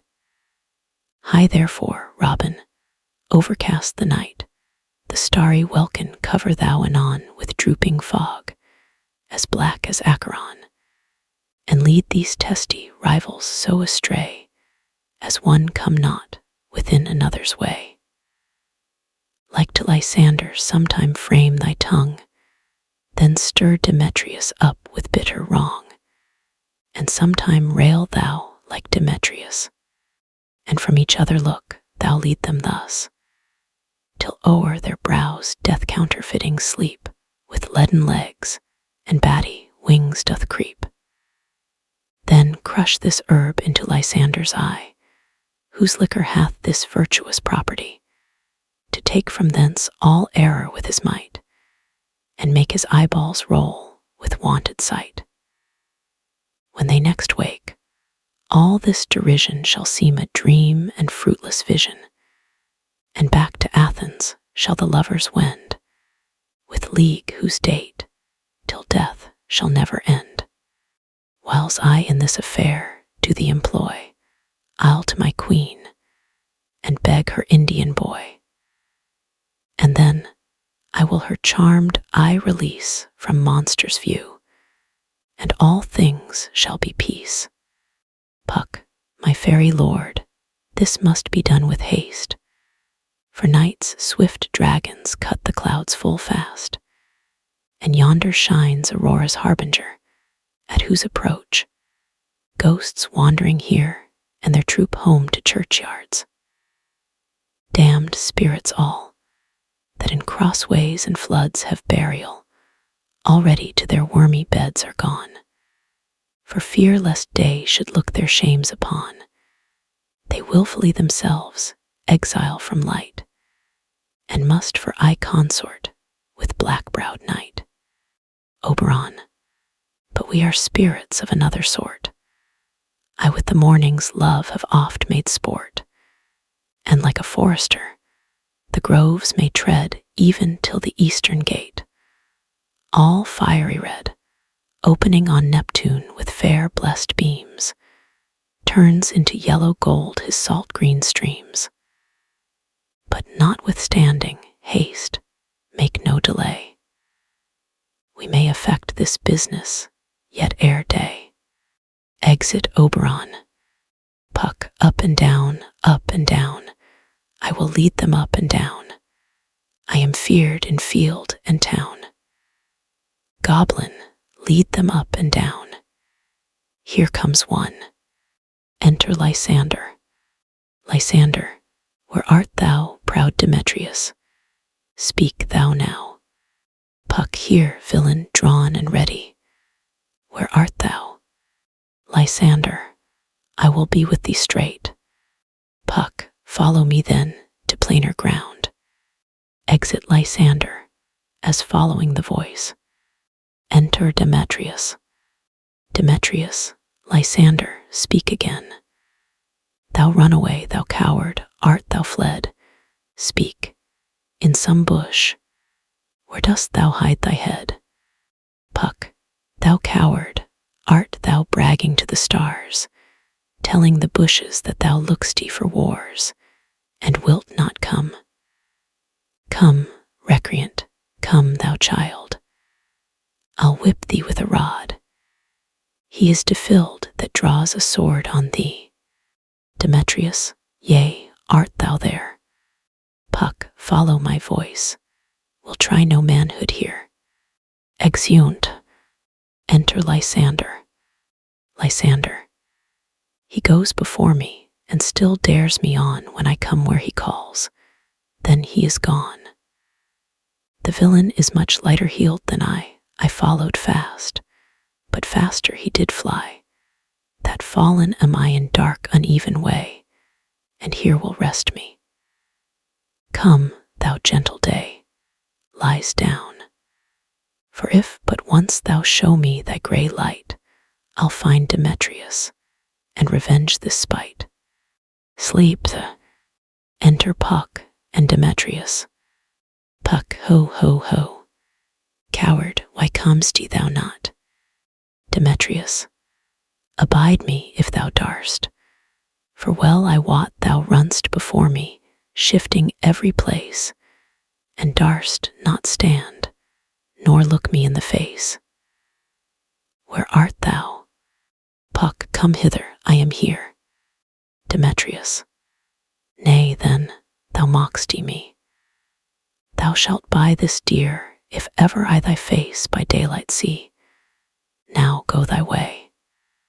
Faintness constraineth me to measure out my length on this cold bed. By day's approach look to be visited. Lies down and sleeps. Enter Helena.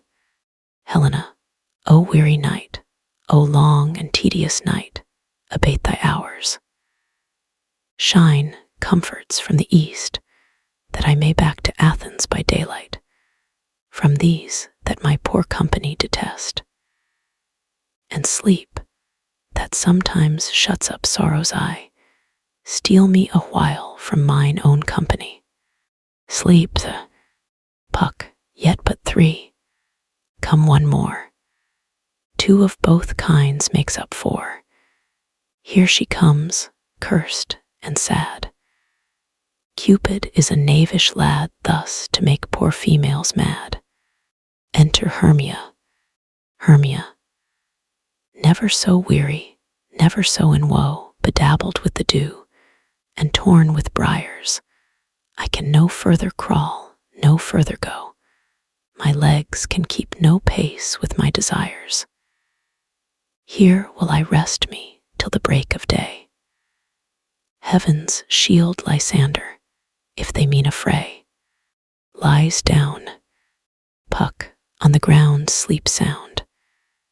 I'll apply to your eye, gentle lover, remedy, squeezing the juice on Lysander's eye. When thou waxed, thou taxed true delight in the sight of thy former lady's eye. And the country proverb known, that every man should take his own, in your waking shall be shown. Jack shall have Jill, naught shall go ill, the man shall have his mare again, and all shall be well. Exit Puck. Act 4. Scene 1. The wood. Lysander, Demetrius. Helena and Hermia still asleep. Enter Titania and Bottom, peace blossom, cobweb, moth, mustard seed, and other fairies attending. Oberon behind, unseen.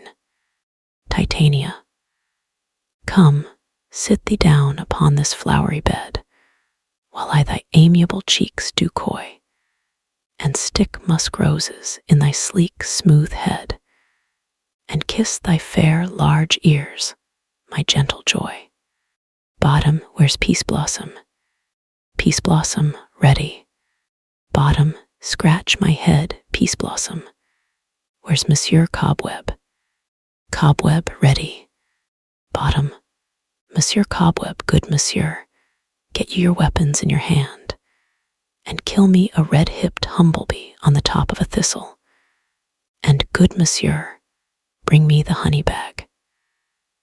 Do not fret yourself too much in the action, monsieur, and, good monsieur, have a care the honey bag break not. I would be loath to have you overflown with a honey bag, Signor. Where's Monsieur Mustard Seed? Mustard Seed, ready. Bottom, give me your nief, Monsieur Mustard Seed. Pray you, leave your courtesy, good monsieur. Mustard Seed, what's your will? Bottom, nothing, good monsieur, but to help cavalry Cobweb to scratch. I must to the barber's, monsieur, for methinks I am marvellous hairy about the face, and I am such a tender ass, if my hair do but tickle me, I must scratch. Titania, what, wilt thou hear some music, my sweet love? Bottom, I have a reasonable good ear in music. Let us have the tongs and the bones. Titania, or say, sweet love, what thou desirest to eat. Bottom, truly, a peck of provender. I could munch your good dry oats. Methinks I have a great desire to a bottle of hay. Good hay, sweet hay, hath no fellow. Titania, I have a venturous fairy that shall seek the squirrel's hoard and fetch thee new nuts. Bottom, I had rather have a handful or two of dried peas. But I pray you, let none of your people stir me. I have an exposition of sleep come upon me. Titania, sleep thou, and I will wind thee in my arms. Fairies, be gone, and be always away. So doth the woodbine the sweet honeysuckle gently entwist, the female ivy so enrings the barky fingers of the elm.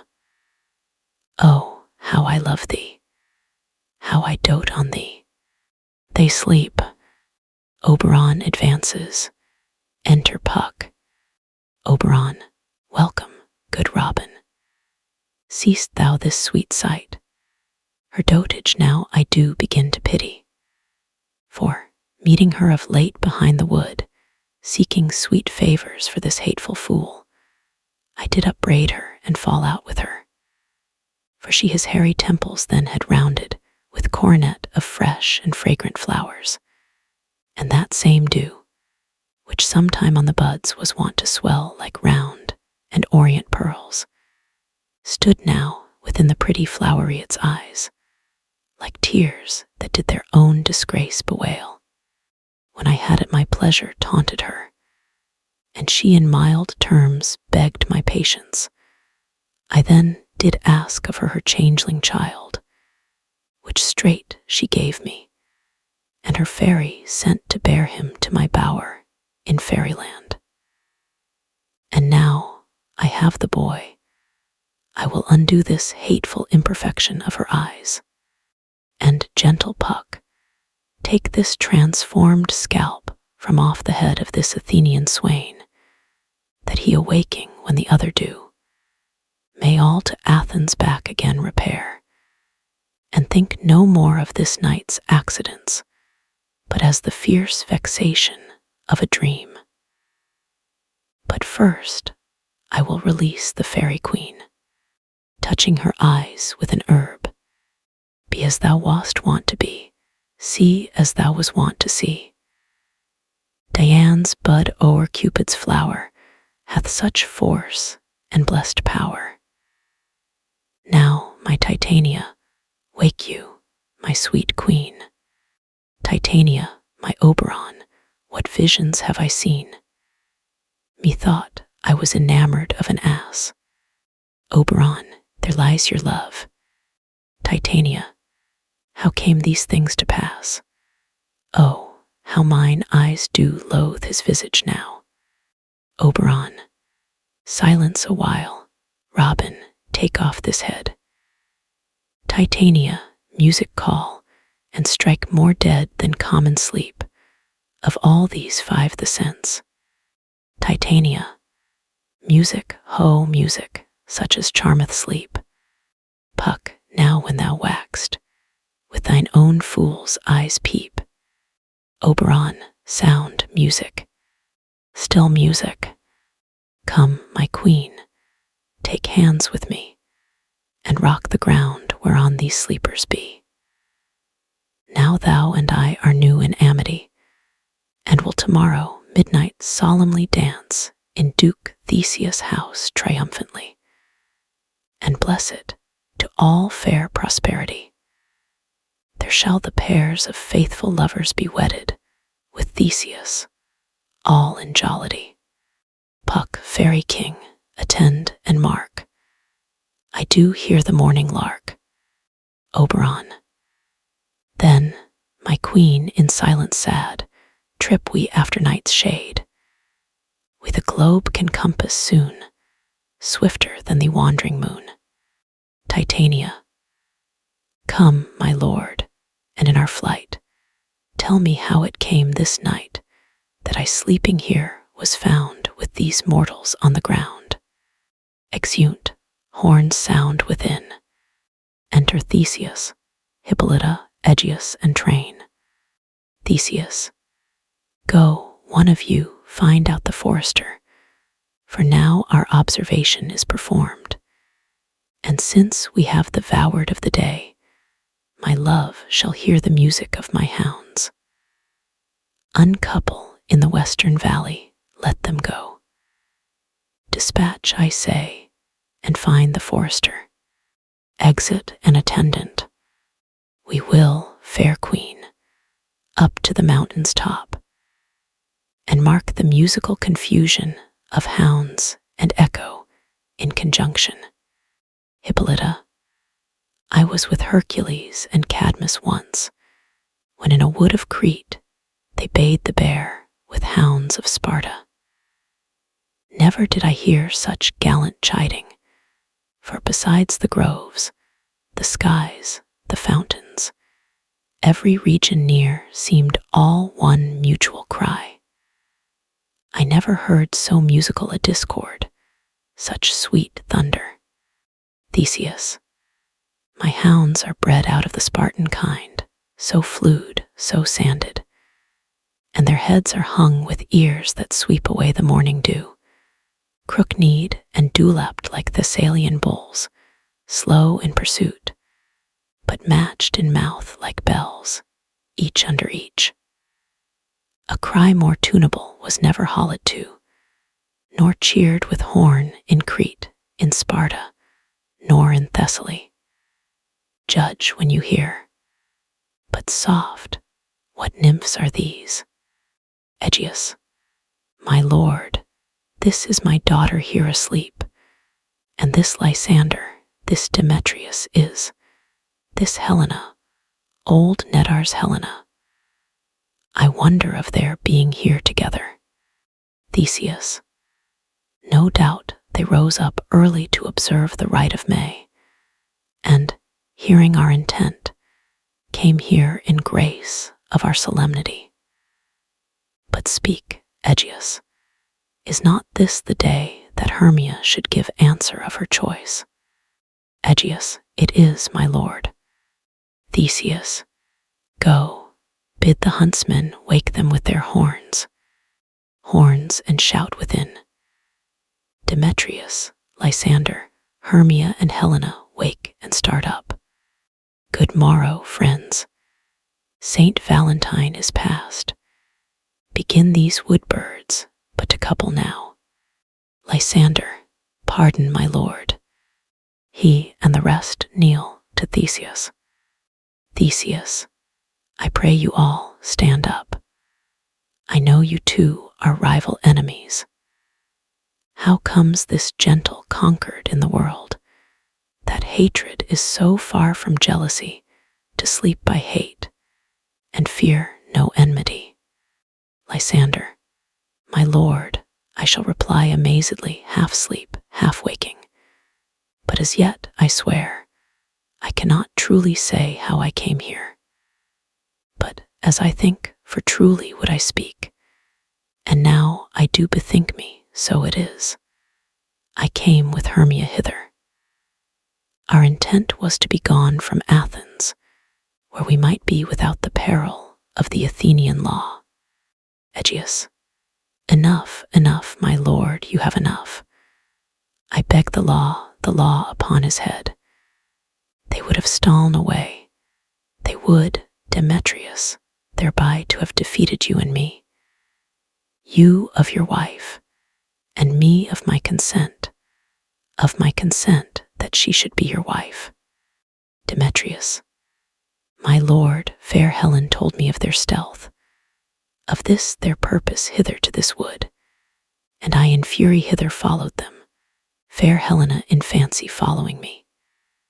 But my good lord, I wot not by what power, but by some power it is my love to Hermia, melted as the snow, seems to me now as the remembrance of an idol god which in my childhood I did dote upon, and all the faith, the virtue of my heart, the object and the pleasure of mine eye, is only Helena. To her, my lord, was I betrothed ere I saw Hermia. But like a sickness did I loathe this food. But as in health, come to my natural taste, now I do wish it, love it, long for it, and will forevermore be true to it. Theseus, fair lovers, you are fortunately met. Of this discourse we more will hear anon. Egeus, I will overbear your will, for in the temple, by and by with us, these couples shall eternally be knit. And for the morning now is something worn, our purposed hunting shall be set aside. Away with us to Athens. 3 and 3 will hold a feast in great solemnity. Come, Hippolyta, exeunt Theseus, Hippolyta, Egeus, and train. Demetrius, these things seem small and undistinguishable, like far-off mountains turned into clouds. Hermia, methinks I see these things with parted eye, when everything seems double. Helena, so methinks. And I have found Demetrius like a jewel mine own, and not mine own. Demetrius, are you sure that we are awake? It seems to me that yet we sleep, we dream. Do not you think the Duke was here, and bid us follow him? Hermia, yea, and my father. Helena and Hippolyta. Lysander, and he did bid us follow to the temple. Demetrius, why then we are awake, let's follow him, and by the way let us recount our dreams. Exeunt. Bottom, waking. When my cue comes, call me, and I will answer. My next is most fair Pyramus. Hey-ho, Peter Quince, flute, the bellows mender, snout, the tinker, starveling. God's my life, stol'n hence, and left me asleep. I have had a most rare vision. I have had a dream, past the wit of man to say what dream it was. Man is but an ass if he go about to expound this dream. Methought I was, there is no man can tell what. Methought I was, and methought I had, but man is but a patched fool if he will offer to say what methought I had. The eye of man hath not heard, the ear of man hath not seen, man's hand is not able to taste, his tongue to conceive, nor his heart to report what my dream was. I will get Peter Quince to write a ballad of this dream. It shall be called Bottom's Dream, because it hath no bottom, and I will sing it in the latter end of a play before the Duke. Peradventure, to make it the more gracious, I shall sing it at her death. Exit. Scene 2. Athens, a room in Quince's house. Enter Quince, flute, snout, and starveling. Quince, have you sent to Bottom's house? Is he come home yet? Starveling, he cannot be heard of. Out of doubt, he is transported. Flute, if he come not, then the play is marred. It goes not forward, doth it? Quince, it is not possible. You have not a man in all Athens able to discharge Pyramus, but he. Flute, no, he hath simply the best wit of any handicraft man in Athens. Quince, yea, and the best person too, and he is a very paramour for a sweet voice. Flute, you must say paragon. A paramour is, God bless us, a thing of naught. Enter Snug. Snug masters, the Duke is coming from the temple, and there is 2 or 3 lords and ladies more married. If our sport had gone forward, we had all been made men. Flute, O sweet bully Bottom, thus hath he lost 6pence a day during his life. He could not have escaped 6pence a day. And the Duke had not given him 6pence a day for playing Pyramus. I'll be hanged. He would have deserved it. 6pence a day in Pyramus, or nothing. Enter Bottom. Bottom, where are these lads? Where are these hearts? Quince Bottom, O most courageous day, O most happy hour. Bottom, masters, I am to discourse wonders. But ask me not what, for if I tell you, I am not true Athenian. I will tell you everything, right as it fell out.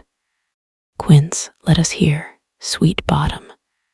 Bottom, not a word of me. All that I will tell you is, that the Duke hath dined. Get your apparel together, good strings to your beards, new ribbons to your pumps. Meet presently at the palace. Every man look o'er his part. For the short and the long is, our play is preferred. In any case, let Thisbe have clean linen, and let not him that plays the lion pare his nails, for they shall hang out for the lion's claws. And most dear actors, eat no onions nor garlic, for we are to utter sweet breath, and I do not doubt, but to hear them say it is a sweet comedy. No more words. Away. Go away. Exeunt. Act 5. Scene 1. Athens, an apartment in the palace of Theseus. Enter Theseus, Hippolyta, Philostrate, lords and attendants. Hippolyta, 'tis strange, my Theseus, that these lovers speak of. Theseus, more strange than true. I never may believe these antique fables, nor these fairy toys. Lovers and madmen have such seething brains, such shaping fantasies, that apprehend more than cool reason ever comprehends. The lunatic, the lover, and the poet are of imagination all compact. One sees more devils than vast hell can hold. That is the madman. The lover, all is frantic, sees Helen's beauty in a brow of Egypt. The poet's eye, in a fine frenzy rolling, doth glance from heaven to earth, from earth to heaven. And as imagination bodies forth the forms of things unknown, the poet's pen turns them to shapes, and gives to airy nothing a local habitation and a name. Such tricks hath strong imagination, that if it would but apprehend some joy, it comprehends some bringer of that joy. Or in the night, imagining some fear, how easy is a bush supposed to bear. Hippolyta, but all the story of the night told over, and all their minds transfigured so together, more witnesseth than fancy's images, and grows to something of great constancy. But howsoever strange and admirable, enter lovers, Lysander, Demetrius, Hermia, and Helena. Theseus, here come the lovers, full of joy and mirth. Joy, gentle friends, joy and fresh days of love accompany your hearts. Lysander, more than to us wait in your royal walks, your board, your bed. Theseus, come now, what masks, what dances shall we have, to wear away this long age of 3 hours between our after-supper and bedtime? Where is our usual manager of mirth? What revels are in hand? Is there no play to ease the anguish of a torturing hour? Call Philostrate. Philostrate, here, mighty Theseus. Theseus, say, what abridgment have you for this evening? What mask? What music?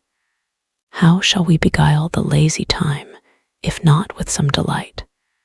Philostrate, there is a brief how many sports are ripe. Make choice of which your highness will see first. Giving a paper, Theseus reads the battle with the centaurs, to be sung by an Athenian eunuch to the harp. Well, none of that. That have I told my love in glory of my kinsman Hercules. The riot of the tipsy bacchanals, tearing the Thracian singer in their rage. That is an old device, and it was played when I from Thebes came last a conqueror. The thrice 3 muses mourning for the death of learning, late deceased in beggary. That is some satire, keen and critical, not sorting with a nuptial ceremony. A tedious brief scene of young Pyramus and his love Thisbe, very tragical mirth. Merry and tragical, tedious and brief. That is hot ice and wondrous strange snow. How shall we find the concord of this discord? Philostrate, a play there is, my lord, some 10 words long, which is as brief as I have known a play. But by 10 words, my lord, it is too long, which makes it tedious. For in all the play there is not 1 word apt, 1 player fitted. And tragical, my noble lord, it is. For Pyramus therein doth kill himself, which, when I saw rehearsed, I must confess, made mine eyes water, but more merry tears the passion of loud laughter never shed. Theseus, what are they that do play it? Philostrate, hard-handed men that work in Athens here, which never labored in their minds till now, and now have toiled their unbreathed memories with this same play against your nuptial. Theseus, and we will hear it. Philostrate, no, my noble lord, it is not for you. I have heard it over, and it is nothing, nothing in the world, unless you can find sport in their intents, extremely stretched and conned with cruel pain to do you service. Theseus, I will hear that play, for never anything can be amiss when simpleness and duty tender it. Go, bring them in, and take your places, ladies. Exit Philostrate. Hippolyta, I love not to see wretchedness o'ercharged, and duty in his service perishing.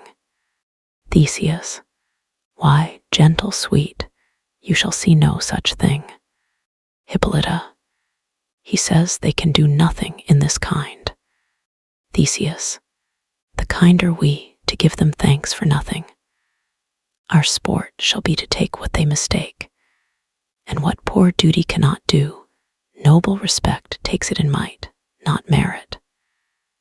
Where I have come, great clerks have purposed to greet me with premeditated welcomes, where I have seen them shiver and look pale, make periods in the midst of sentences, throttle their practiced accent in their fears, and in conclusion, dumbly have broke off, not paying me a welcome. Trust me, sweet, out of this silence, yet I picked a welcome.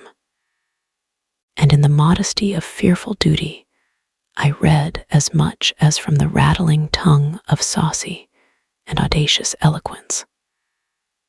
Love, therefore, and tongue-tied simplicity, in least speak most to my capacity. Enter Philostrate. Philostrate, so please your grace, the prologue is addressed. Theseus, let him approach. Flourish of trumpets, enter the prologue. Prologue, if we offend, it is with our good will. That you should think we come not to offend, but with good will. To show our simple skill, that is the true beginning of our end. Consider then, we come but in despite. We do not come as minding to content you, our true intent is. All for your delight we are not here, that you should here repent you, the actors are at hand, and by their show you shall know all that you are like to know. Theseus, this fellow doth not stand upon points.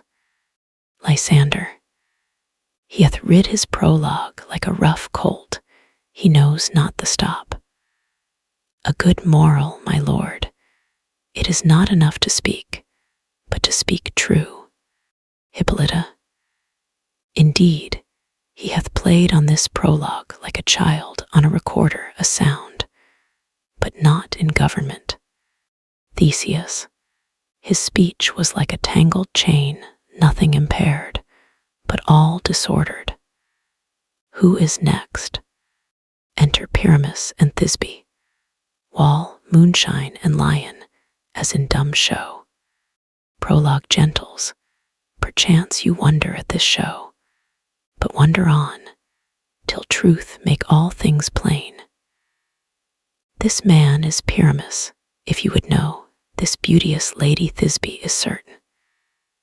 This man, with lime and rough cast, doth present Wall, that vile Wall which did these lovers sunder, and through Wall's chink, poor souls, they are content to whisper, at the which let no man wonder. This man, with lantern, dog, and bush of thorn, presenteth moonshine. For if you will know, by moonshine did these lovers think no scorn to meet at Ninus' tomb, there to woo. This grisly beast, which Lion hight by name the trusty Thisbe, coming first by night, did scare away, or rather did affright. And as she fled, her mantle she did fall, which Lion vile with bloody mouth did stain. Anon comes Pyramus, sweet youth and tall, and finds his trusty Thisbe's mantle slain, whereat with bloody blameful blade, he bravely broached his boiling bloody breast. And Thisbe, tarrying in mulberry shade, his dagger drew and died.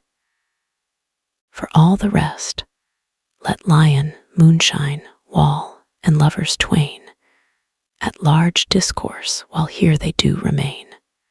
Exeunt prologue, Pyramus, Thisbe, Lion, and Moonshine. Theseus, I wonder if the lion be to speak. Demetrius, no wonder, my lord. one lion may, when many asses do. While in this same interlude it doth befall that I, one snout by name, present a wall, and such a wall as I would have you think, that had in it a crannied hole or chink, through which the lovers, Pyramus and Thisbe, did whisper often very secretly. This loam, this rough cast, and this stone doth show that I am that same wall, the truth is so. And this the cranny is, right and sinister, through which the fearful lovers are to whisper. Theseus, would you desire lime and hair to speak better? Demetrius, it is the wittiest partition that ever I heard discourse, my lord. Theseus, Pyramus draws near the wall, silence. Enter Pyramus. Pyramus, O grim-looked night, O night with hue so black, O night, which ever art when day is not. O night, alack, alack, alack, I fear my Thisbe's promise is forgot. And thou, O wall, O sweet, O lovely wall, that stands thee between her father's ground and mine, thou wall, O sweet and lovely wall, show me thy chink, to blink through with mine eyne. Wall holds up his fingers. Thanks, courteous wall. Jove shield thee well for this. But what see I? No Thisbe do I see. O wicked wall, through whom I see no bliss, cursed be thy stones for thus deceiving me. Theseus, the wall, methinks, being sensible, should curse again. Pyramus, no, in truth, sir, he should not. Deceiving me is Thisbe's cue. She is to enter now, and I am to spy her through the wall. You shall see it will fall pat as I told you. Yonder she comes. Enter Thisbe. Thisbe, O wall, full often hast thou heard my moans, for parting my fair Pyramus and me. My cherry lips have often kissed thy stones with lime and hair knit up in thee. Pyramus, I see a voice, now will I to the chink, to spy, and I can hear my Thisbe's face. Thisbe, Thisbe, my love thou art, my love I think. Pyramus, think what thou wilt, I am thy lover's grace, and like Limander am I trusty still. Thisbe, and I like Helen, till the fates me kill. Pyramus, not Shaphalus to Procrus was so true. Thisbe, as Shaphalus to Procrus, I to you. Pyramus, O kiss me through the hole of this vile wall. Thisbe, I kiss the wall's hole, not your lips at all. Pyramus, wilt thou at Ninny's tomb meet me straightway?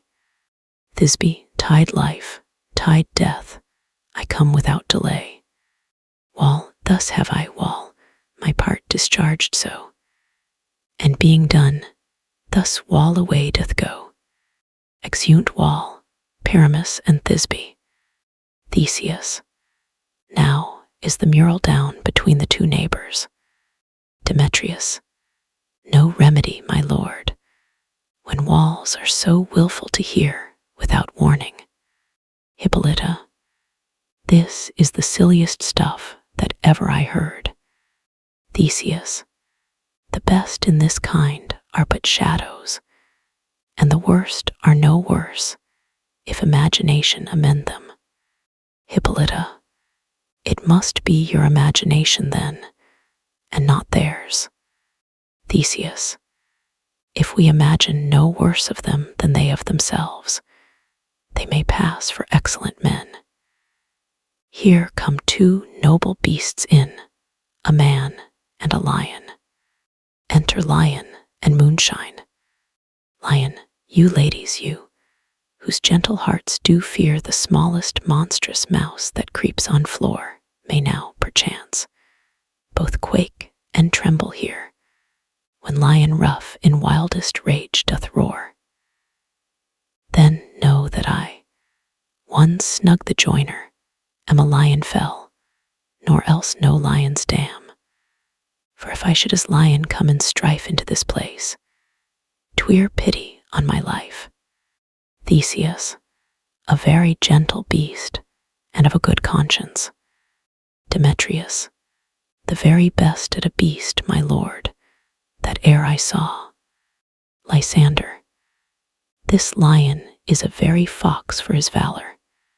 Theseus, true, and a goose for his discretion.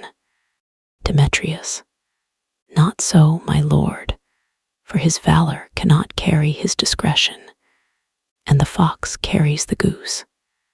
Theseus, his discretion, I am sure, cannot carry his valor, for the goose carries not the fox. It is well, leave it to his discretion, and let us listen to the moon.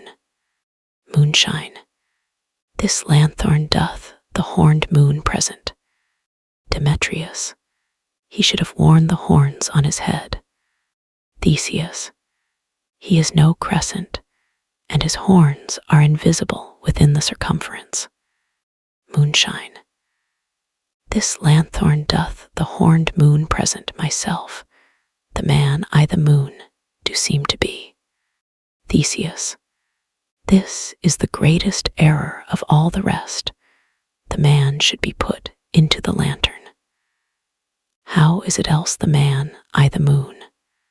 Demetrius, he dares not come there for the candle, for you see, it is already in snuff.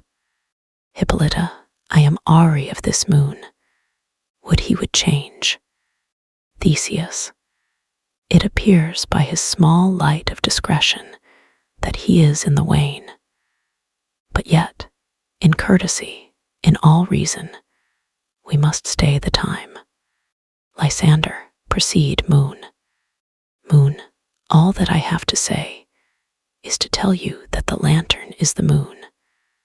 I the man, I the moon, this thorn bush my thorn bush, and this dog my dog.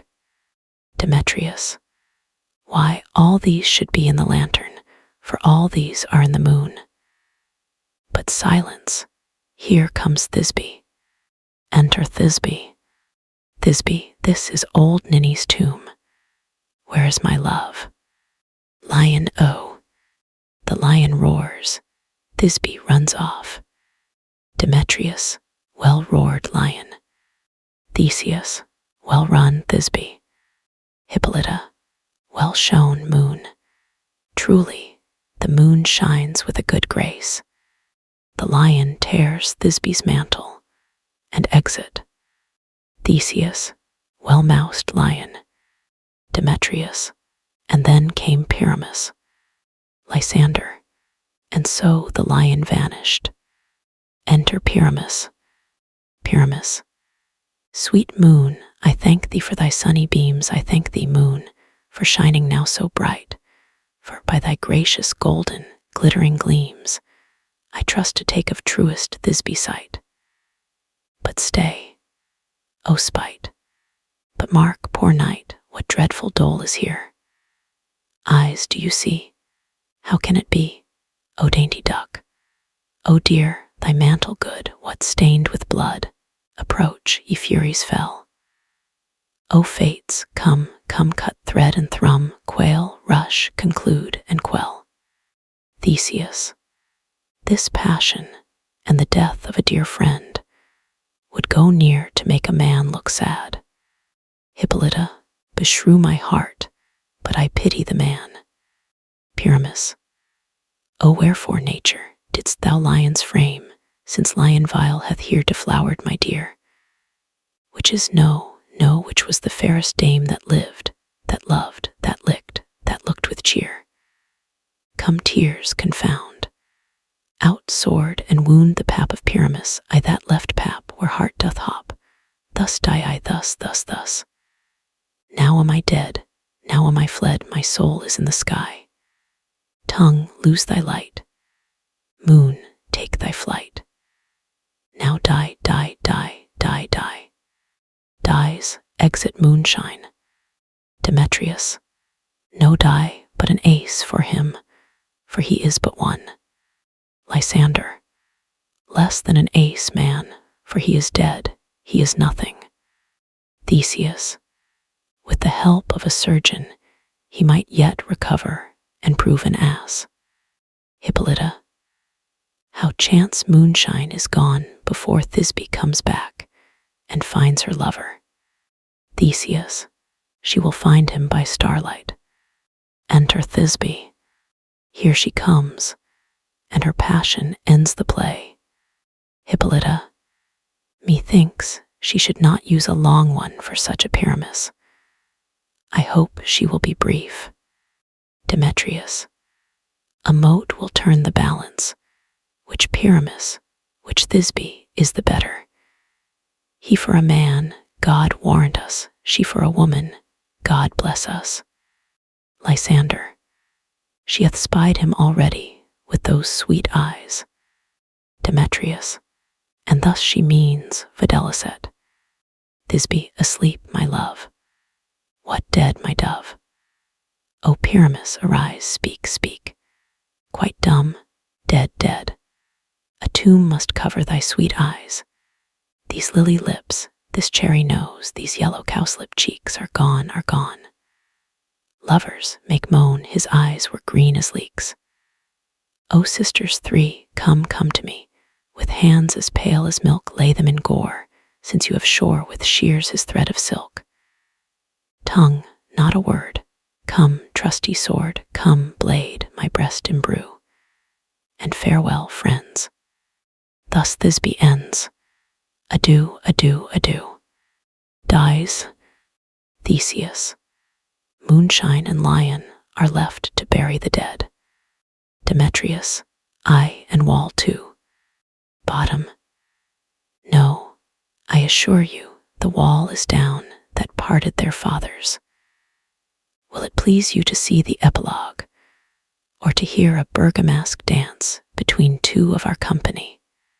Theseus, no epilogue, I pray you, for your play needs no excuse. Never excuse, for when the players are all dead, there need none to be blamed. Marry, if he that writ it had played Pyramus, and hanged himself in Thisbe's garter, it would have been a fine tragedy. And so it is, truly, and very notably discharged. But come, your bergamasque, let your epilogue alone. Hear a dance of clowns. The iron tongue of midnight hath told 12. Lovers, to bed. 'Tis almost fairy time. I fear we shall outsleep the coming morn, as much as we this night have overwatched. This palpable gross play hath well beguiled the heavy gait of night. Sweet friends, to bed. A fortnight hold we this solemnity in nightly revels and new jollity. Exeunt. Enter Puck. Puck, now the hungry lion roars, and the wolf behowls the moon, whilst the heavy ploughman snores, all with weary task fordone. Now the wasted brands do glow, whilst the screech owl, screeching loud, puts the wretch that lies in woe in remembrance of a shroud.